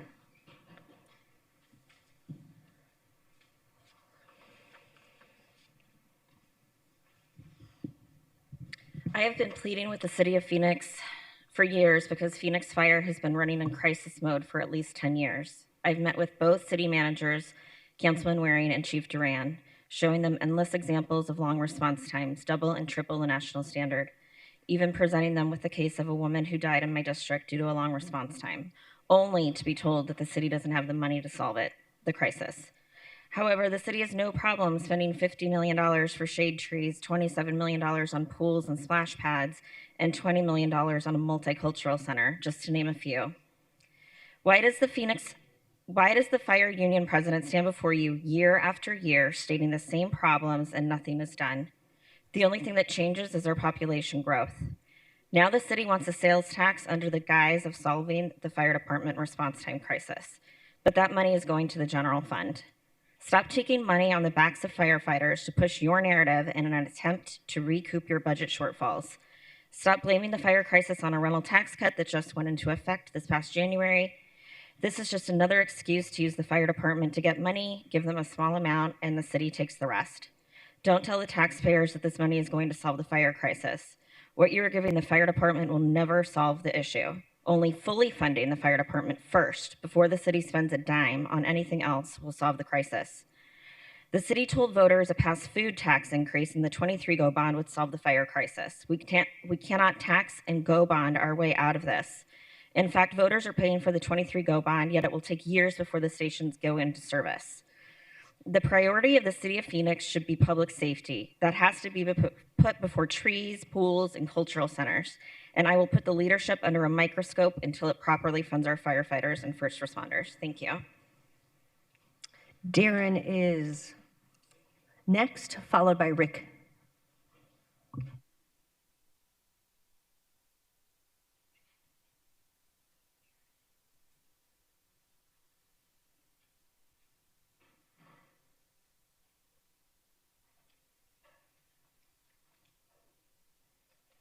Hi, how y'all doing?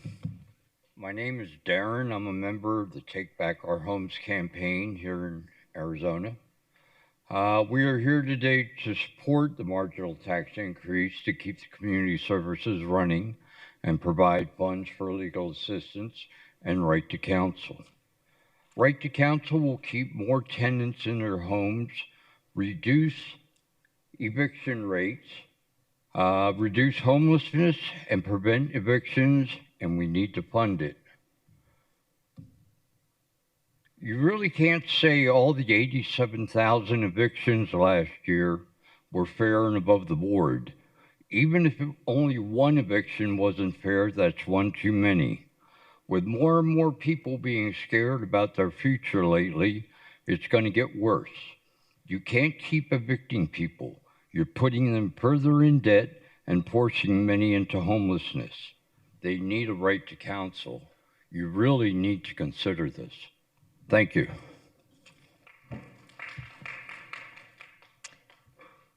Thank you. Rick is next, followed by Ari.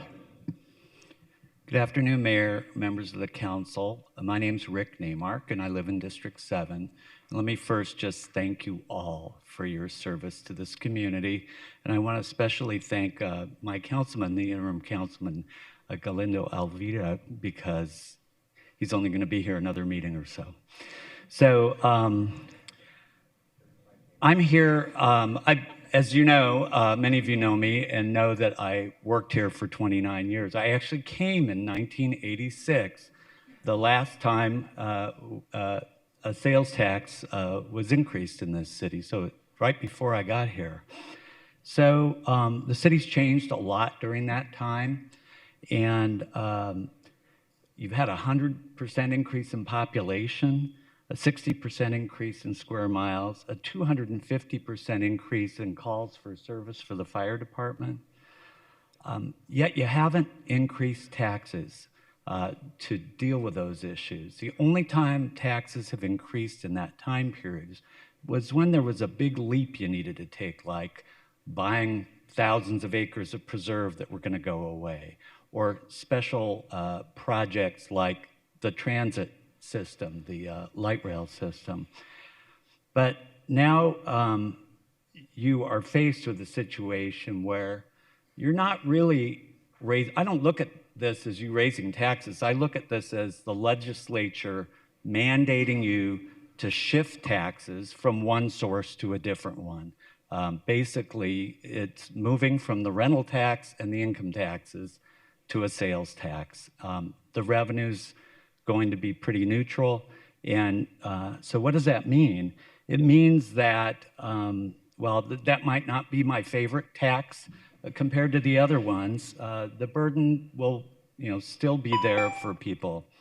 And what is your alternative? Well, my local park, my local library, the fire station I hear from my house, and the unhoused people in our neighborhood that need help are not going to get it if you don't do it. And so you're really forced to do this. Last thing I'll say is I served on the bond committee, and I agree with much of what has been said here. There was a plan there, and all those bond projects are going to have to get delayed if you can't staff them. And we planned for it. So I just had a grandson on Friday, my first grandchild. And they don't live here, but I hope when they visit, my park's going to be okay and my library's going to be okay. And there will be good response times, et cetera. So thank you. Congratulations. Thanks. Ari is next, followed by Andrea.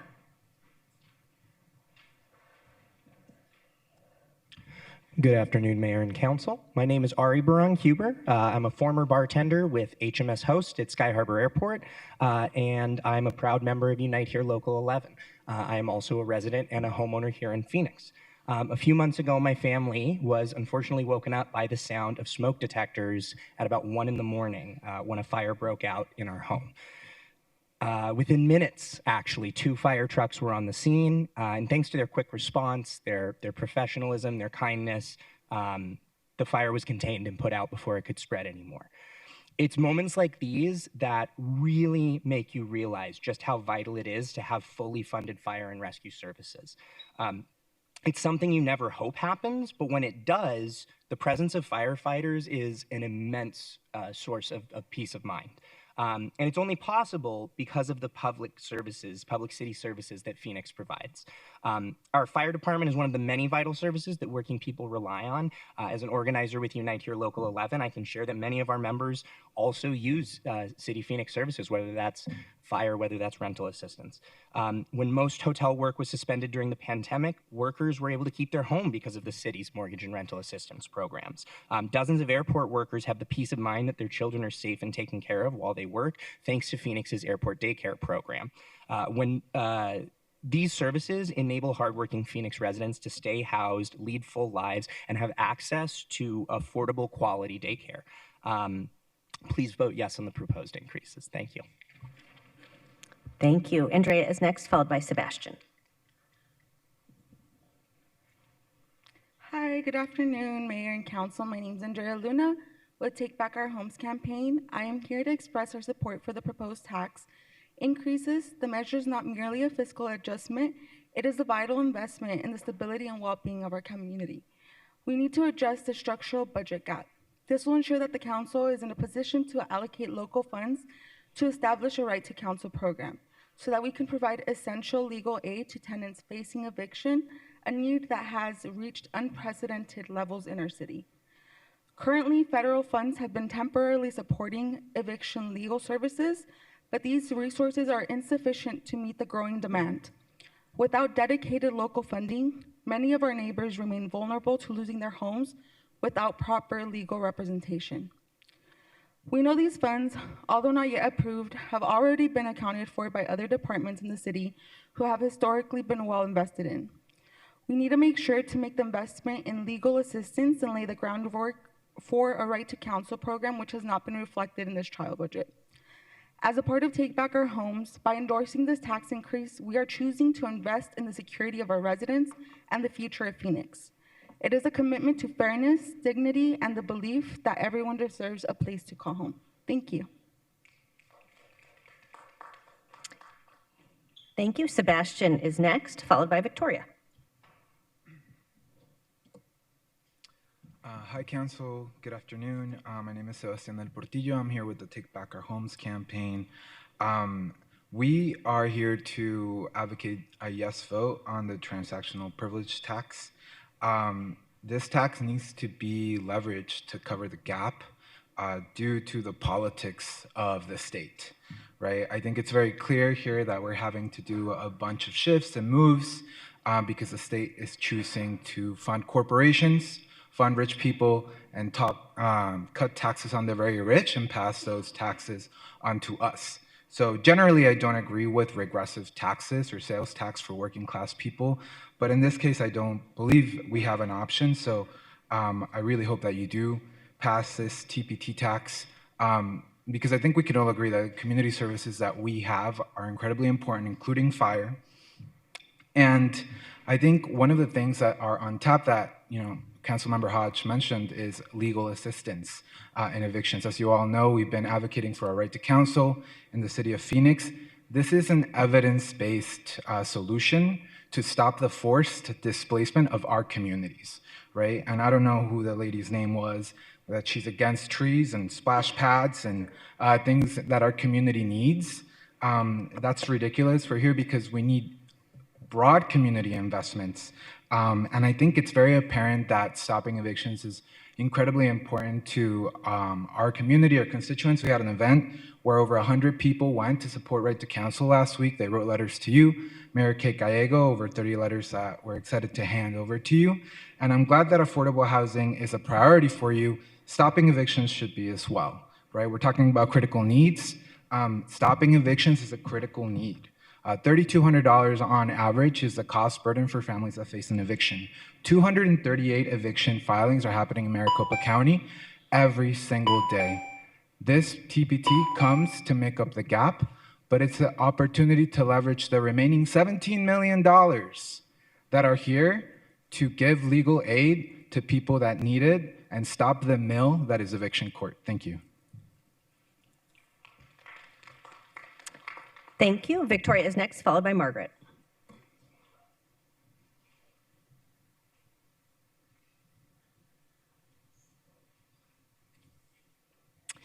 Hello, Mayor and Council. My name is Victoria Stahl. I'm a former barista for HMS Host at Phoenix Sky Harbor Airport, and I'm also a proud member of Unite Here Local 11. I'm also a much more prouder lifelong resident of Phoenix. I live on 83rd Avenue and McDowell, and I've lived there my entire life. I'm a proud resident of District 5. I'm here today to speak in favor of the tax increase. Growing up in Phoenix, I spent every single summer at the Desert West Community Center on West Virginia and 67th Avenue.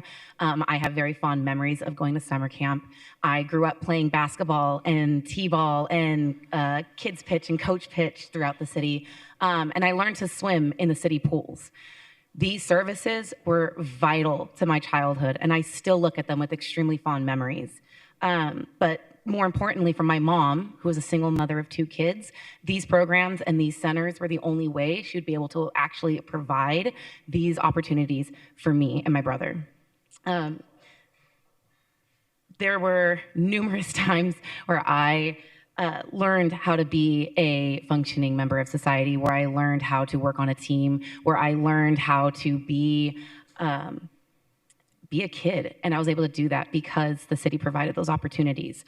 And it would be very, very unfortunate if the city had to reduce those opportunities and other kids wouldn't get to experience the same thing that I did growing up.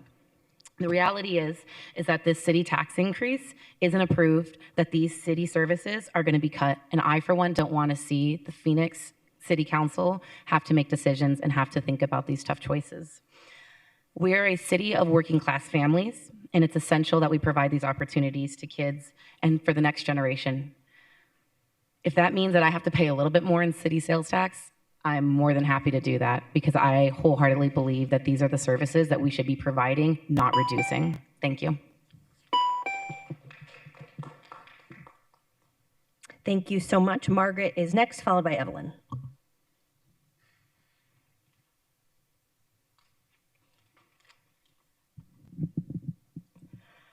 Good afternoon. My name is Margaret Schultz. I'm a policy analyst with Worker Power. I'm a resident of Phoenix, and I live in District 4. Today, I'm here to support the proposed city tax increase. I lived for 5 years in New York and was able to experience a very robust public transit system. While attending ASU, I was surprised by the Valley Metro transit system. I didn't have a car for the first 2 years living in Arizona, and I utilized both buses and light rail to get around and explore. Coming from the East Coast, I can see the potential Phoenix has to expand and improve its public transit system. Ensuring that Phoenix maintains adequate funding for public transit will have a profound impact on residents and our environment. Whether it is working class commuters, students, or residents just trying to shrink their carbon footprint, maintaining and expanding our public transit is essential. Without the proposed tax increase, the city of Phoenix would be forced to make budget cuts to services that residents rely on. Please vote yes to support the tax increase. Thank you. Thank you. Evelyn is next, followed by Maisha.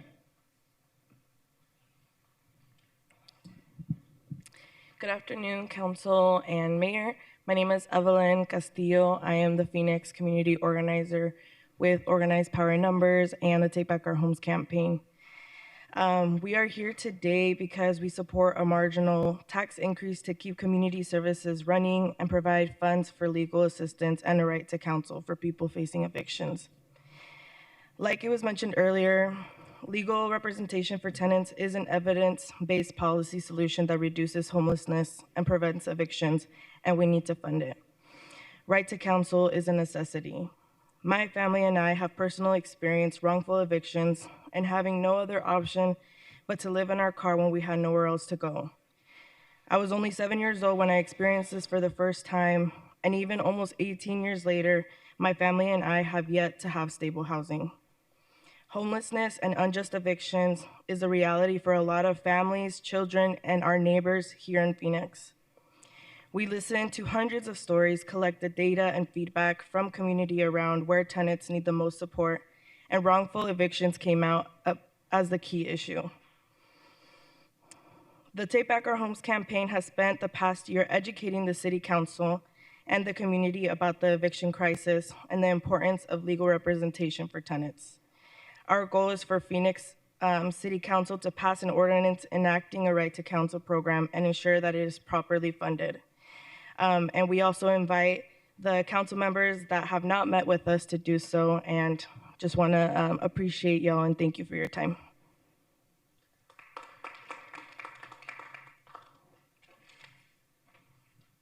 Thank you. Maisha is next, followed by Stacy Towell.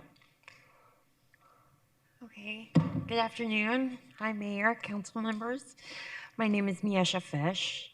I'm here today with the Organized Power in Number and the Take Back Our Homes campaign.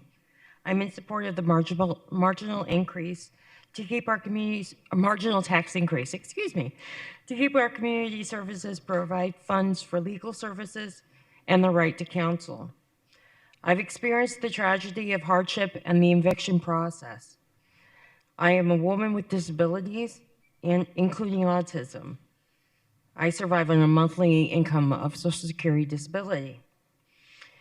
Days before I received my check, my monthly check, I only get one, I had a sheriff knock at my door and ask me to grab anything I could carry, including my service dog. I lost everything that day. 2 days later, I was woken by a sheriff because my dog and I, with what I could carry, was behind a shed, behind a business, sleeping. I lost my service dog and as a result got arrested for trespass. I was 24 hours before my check. I don't want any other family to experience the hardship, the tragedy of what I've experienced. I highly suggest that you ensure that this community gets their funding, that they provide, this tax is essential to provide for your community. This is your responsibility. I thank you so much for your time. Have a great day. Thank you. Stacy is next, followed by Christina. Good afternoon, Mayor, Council, everyone. My name is Stacy Towell, and I live in District 5, and I'm also a neighborhood leader for Ocotillo Glen Community Alliance, and I support the TPT and use tax increase, which can usually be difficult to say, but as a citizen and a neighborhood leader, we will need this in order to maintain many current public safety programs, some that have already been discussed, but also such as the gated alley program, which may seem small, but I talk about this specific program because it happens to be what takes up the majority of my neighborhood organization's time. Citizens want this, not only because it helps keep the alleys cleaner, but it provides safety. Usually my neighbors want a gated alley because something negative has taken place right behind their homes. We have illegal dumping that innocent neighbors are forced to clean up merely because the dumping took place behind their backyard fence. The homeless also set up camp, leaving trash and various biohazards. There have also been instances where the homeless have started fires, which can quickly get out of control. And when we have these issues, the city's time and resources are spent on them when they could be used less if the gated alley program can continue. I believe that a program like this is important to maintain as we navigate our evolving city landscape, and I urge you to vote yes. Thank you. Thank you. Christina is next, followed by Linda.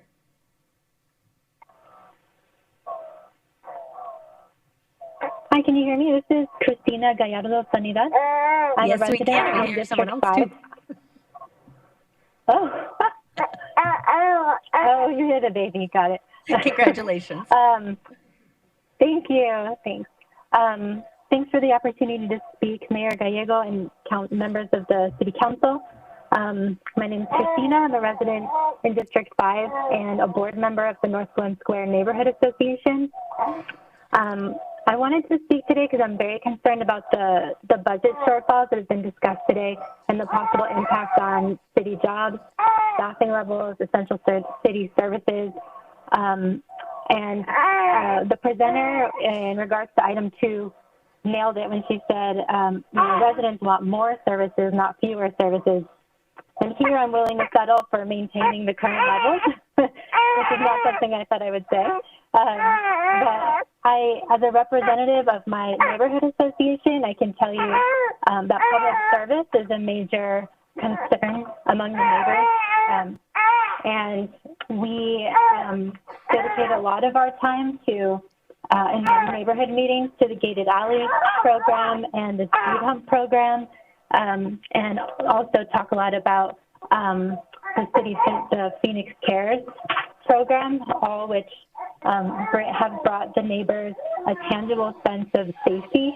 And our neighborhood association has also received city support through the Block Watch grants, which fund our newsletter that increases awareness around safety issues and around city services.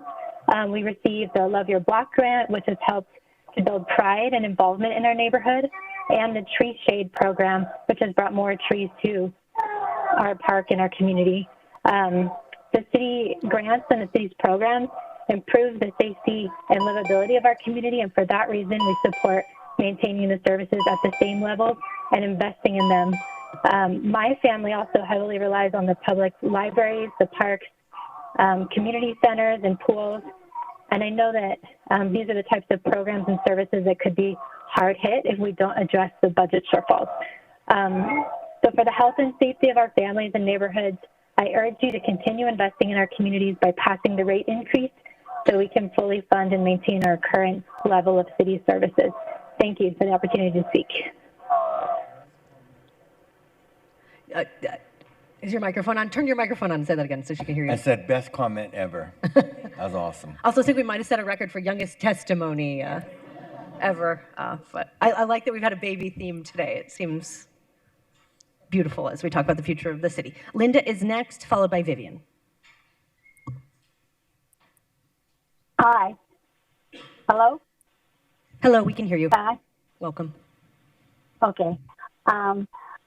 My name is Linda Blackford, and I reside in the City Council District 5, and I'm a local Block Watch leader. I support the tax increase to maintain essential city services like the Gated Alley program. The gates that have been installed have made a difference. The alleys are no longer a dumping ground.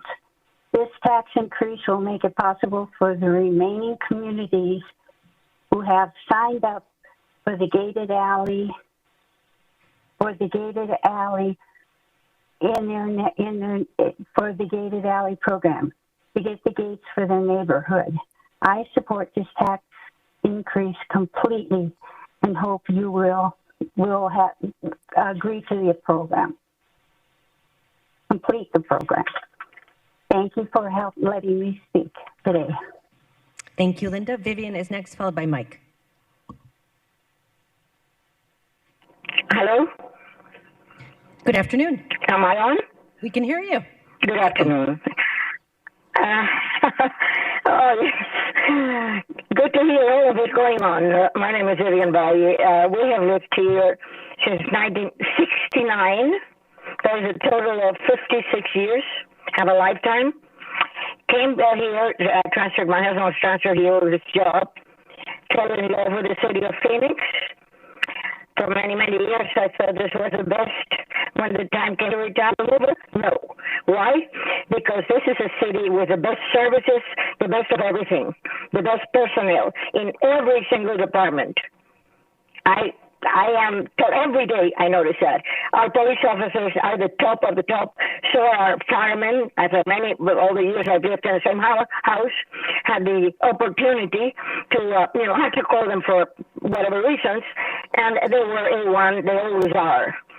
I am not a great believer in Lexus, however, in view of the imminent threat from the Trump cabal to cut services and oust people from their jobs, we must all realize that we must pull together to protect those basic services that Phoenicians rely on. Therefore, I am totally in favor on agenda item 3, the 2.8 infrastructure vote. This is not a frivolous tax at all. There is an old saying there, but for the grace of God go I. I look at the people that need our help and the resources. That's what we are there for, to help each other out. That is what also makes this city a very good city to live in. I'll go to my death, which is quite close, unfortunately, always saying that. That's why we stay here, and we want to keep it that way. That's all I want to say. I want to thank our mayor, Mayor Gallego, and our wonderful councilwoman who cares so much about her area as she does. God bless her, and God bless all of you. And let's all work together for the benefit of our city and our country. Thank you very much.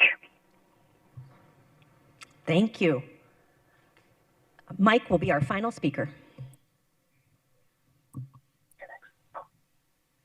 My name is Mike Nidus, and I'm a Council District 5 resident for 63 years, a longtime resident of the City of Phoenix, an active community member, and a retired City of Phoenix employee. I appreciate the hard work that city staff does every day to keep our city running.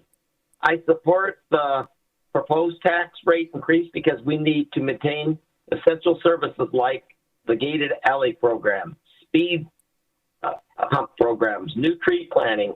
More, I am an alley captain of the original gated alley pilot program, and it has improved our neighborhoods by making our alleys cleaner and safer. Our streets recently received new speed bumps to slow down traffic, and the last few years, the city planted hundreds of trees in our neighborhood and along my street. I call my council office daily to report necessary street maintenance and vegetation concerns to ensure our neighborhoods get the attention it deserves. I don't want budget cuts to reduce the level of service and programs for our neighborhood, so I am willing to support a tax rate increase to maintain it. Thank you. And District 5 does everything professional. I mean, El Manuel did perfect. Everything is getting done.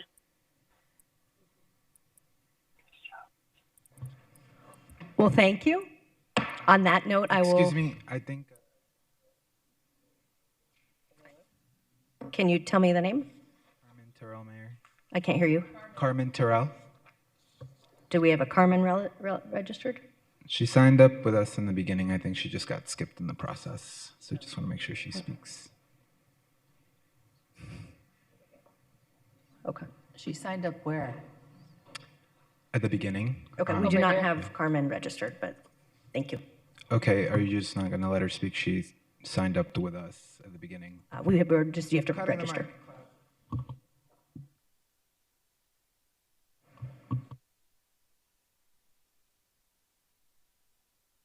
We'll ask some questions. If someone finds the registration, we can go to that.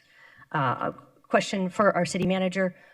This is not the first time we've been investing in the fire service. Can you talk about some of the ongoing investments? Sure, Mayor. As Amber pointed out in the presentation, police and fire consume about 64% of the general fund budget. Since 2016-17, with the additions that are proposed in this budget, the fire sworn staffing will go from 1,865 to 2,118. That's an increase of 503 positions, or 30%. I don't think many departments have seen that level of an increase in staffing.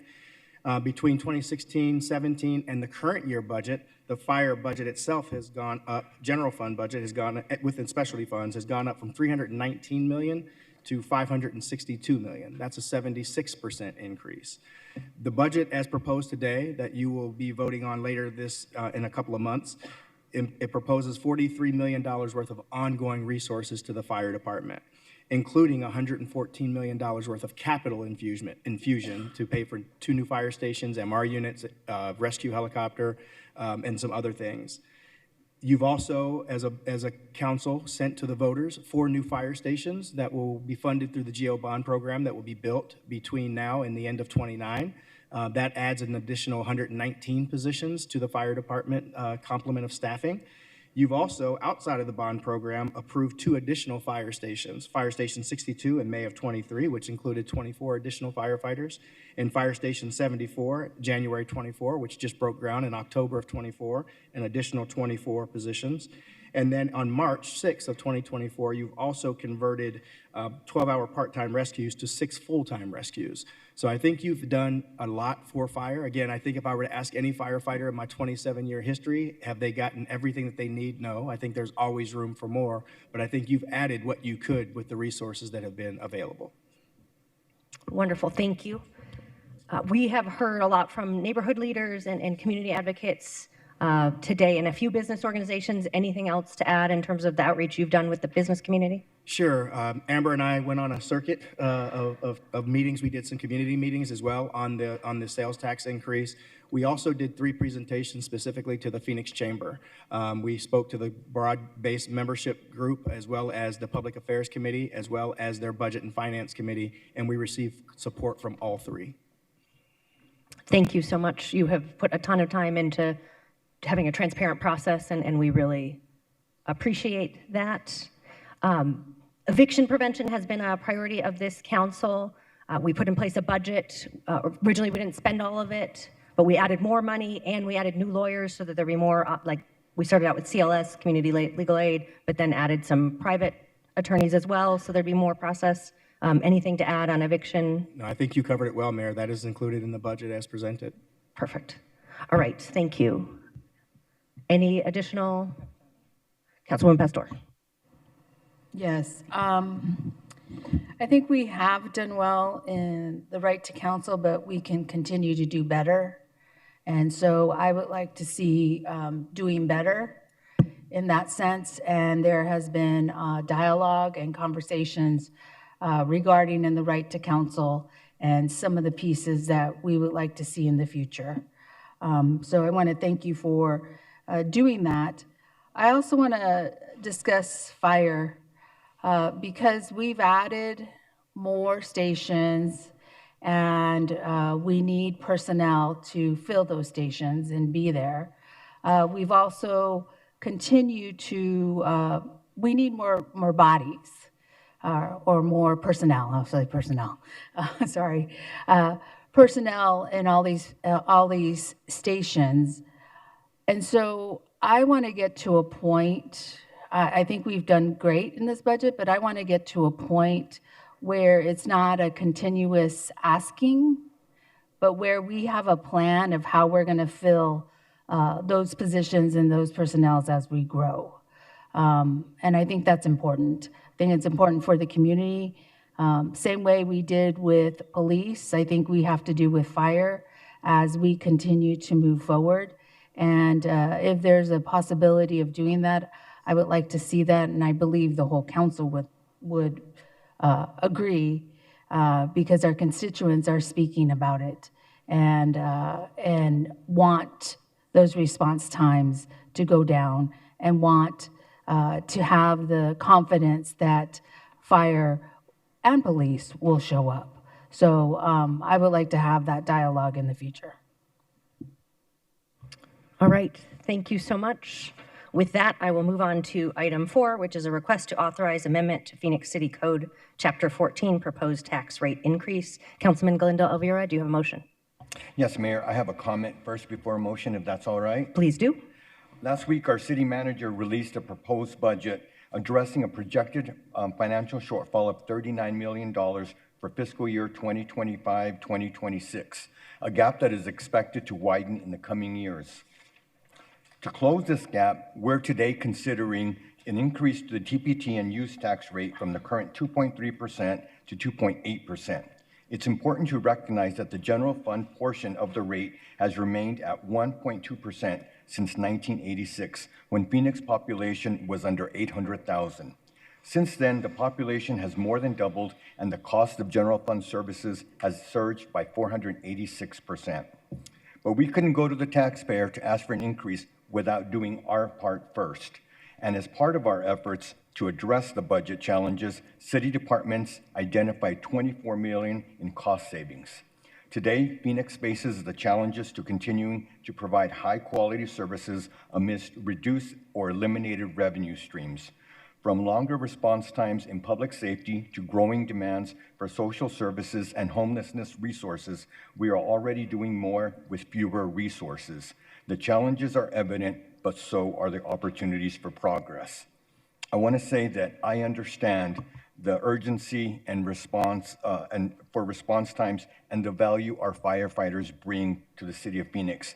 There's no bait and switch here. The dollars and support will be there for the Phoenix Fire Department. As the City Council reviews the proposed budget and works to identify solutions to meet the growing needs of our community, we must ensure that every district and every resident, regardless of location, has equal access to services, safety, and opportunities for success. This tax increase does not enrich our city's treasury. It helps us to balance our budget. And with that, Mayor, I move that item 4, being ordinance G-7369, authorizing amendment to Phoenix City Code Chapter 14 to increase the tax rate from 2.3% to 2.8% effective July 1, 2025, be adopted. Second. I don't think I've seen that happen before. Would anyone like to comment before we vote? Councilwoman Hodge Washington. Thank you, Mayor, for the opportunity to comment. I believe any tax increase is not a vote that is to be taken lightly. As we are engaged, as we begin our budget conversation, we'll hear more of our community feedback. And our community is consistent. We want more services, not less.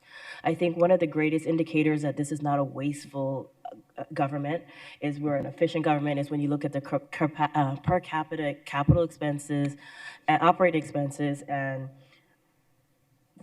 we are the same as we were less than what we were 45 years ago. That is not a small feat. That is a result of a dedicated and a thoughtful financial process. So this is because we are forced to do so. And I think I just wanted to clarify that again for anyone that is criticizing our decision my decision to move forward on this is because I don't want to stand on the sideline and say this is something that I know the rest of my colleagues will do, but I won't do because it's not popular. It's because it's needed here in our community. It helps not only our residents, it helps our public safety, it helps our firefighters, it helps us do, we have made great strides with those that are unsheltered, and this allows us to continue that good work. So I just felt the need to say that this is not a decision or a vote that I take lightly. No one wants to be on the side of raising taxes, but this is a vote that we must and we should all vote in favor of because it helps each and every resident of our community to provide the type of service that our residents are used to. So thank you, Mayor. Thank you, Councilwoman. We'll go to Councilwoman Guardado. Thank you, Mayor. As a working mom of 2 young boys, I understand the daily struggles many families face in making ends meet. The decision to raise taxes is never easy, and it's one that I do not take lightly. However, I feel it is crucial to explain why I will be supporting this decision. I firmly believe that our city leaders are committed to being good stewards of your hard-earned money. We find ourselves in this position not because we haven't managed our budgets effectively, but rather due to decisions made by the state of Arizona that have resulted in significant losses for our city's budget. These funds are essential for maintaining and supporting the programs that so many of us rely on. As a council member representing a growing working class community, I witness the challenges faced daily, especially for those that are juggling multiple jobs just to provide for their families amid rising costs. Yet, despite these challenges, we cannot afford to lose the vital programs that serve as a lifeline in our community.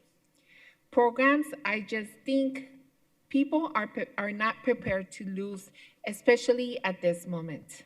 We need to make sure that we reduce response times for our firefighter department. We need to continue to support all of our public safety. It's crucial to making sure that we keep our city safe.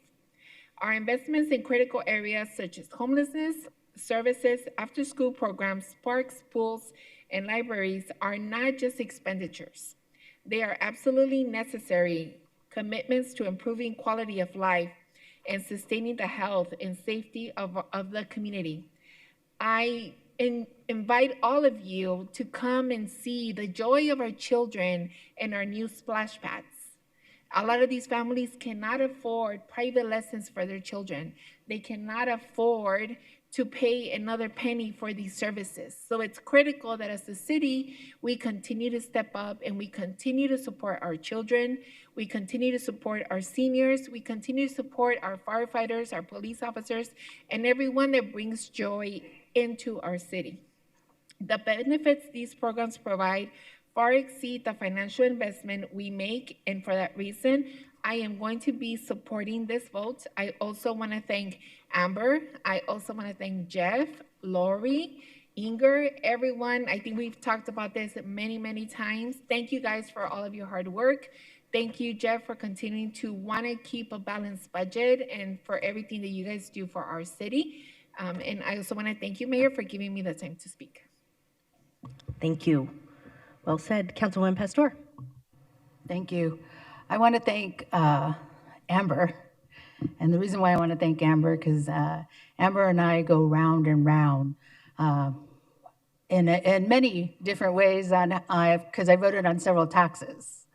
And she knows how I feel about, are you sure we've done everything we possibly could have done? Are you sure we've done the efficiencies that we needed to do?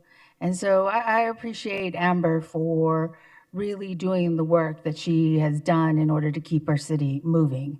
And your predecessors also, who have kept us in that space and have helped us balance the budget and let us know why this is important. I have voted on several taxes as I've sat here in this seat for the last 10 years. And I don't take this lightly, and I don't take it lightly with my community. And it's really not mine, it's our community, and the importance of why we do what we do and how we end up sitting here. And as you've heard some statements say, we come from a very diverse city. We come from a multi-million dollars to the poor of the poor.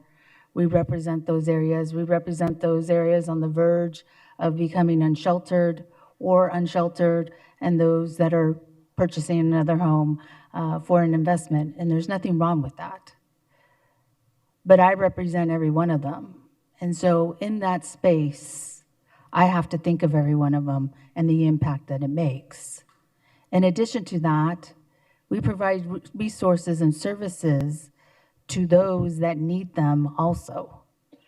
So the splash pads, the after-school programs, the parks and the sports that kids need and the future needs in order to understand the commitment to service and why government provides these things in order to assist them to move up also. One of the things in me voting for these taxes is that every one of us represents everyone in the city, and every one of us in our district benefits from these taxes. And so when someone votes no on a tax, their community still benefits. So I'm hoping that there's a 9-0 vote as we vote today, because regardless, it benefits 9 districts or 8 districts plus the mayor, which is she's at large, so the whole city. And it provides the infrastructure that is needed in order to move water. It provides the facilities up north for the infrastructure that is needed in the fire departments. And it also provides the inner cities in the urban areas, the resources that they need. So we should go in unison and vote 9-0. Thank you. Thank you. Vice Mayor. Thank you, Mayor. First, I would like to extend my gratitude to the city manager, Jeff Barton, our assistant city managers, and Amber Williamson and your department. You have done an excellent job the entire time I have been a council member, and no one knows budgets like you two. So thank you for all that you do to keep us on track. I know it's been brought up today, but I think it's important to go back over a couple of key facts.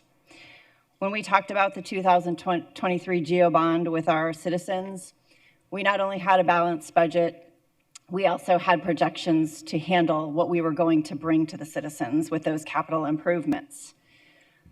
Our population has doubled in the last 45 years.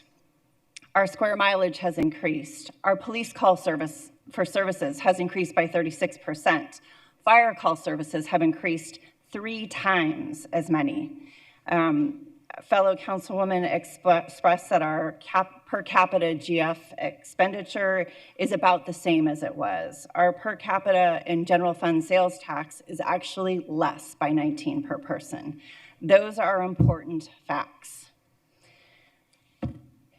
I will be supporting this measure because it means a continued level of services in some areas, but it means an increased level of service in public safety to reduce our ever-expanding response times.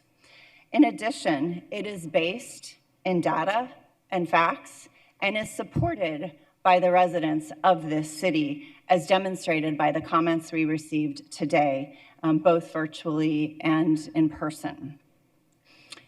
We've heard additionally that over the last 4 years, 2 governors and several different legislatures have made significant impacts to our budget, first through a flat income tax, and then additionally by reducing our ability to have a rental tax. Those were decisions made by others, not by city council leaders. It is not okay for them to take those decisions away from us. It is not okay for them to impact cities and towns that rely on revenue sources to provide the services that are paramount to our constituents. I totally understand the importance of lowering taxes, but those decisions must be made by the local governments of the municipalities based on their budget needs, not by people who are not required to provide libraries, parks, water services, street maintenance, or police and fire.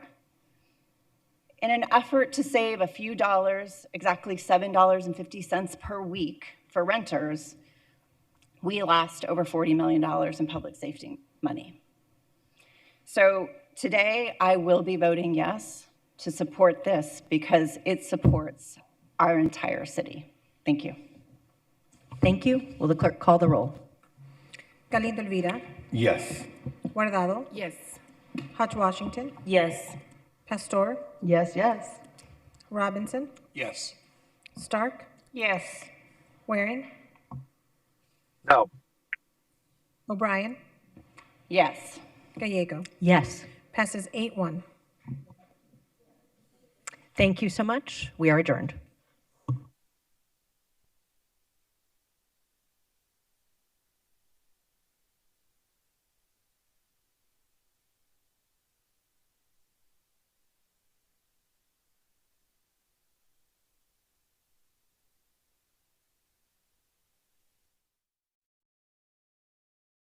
Park even stronger.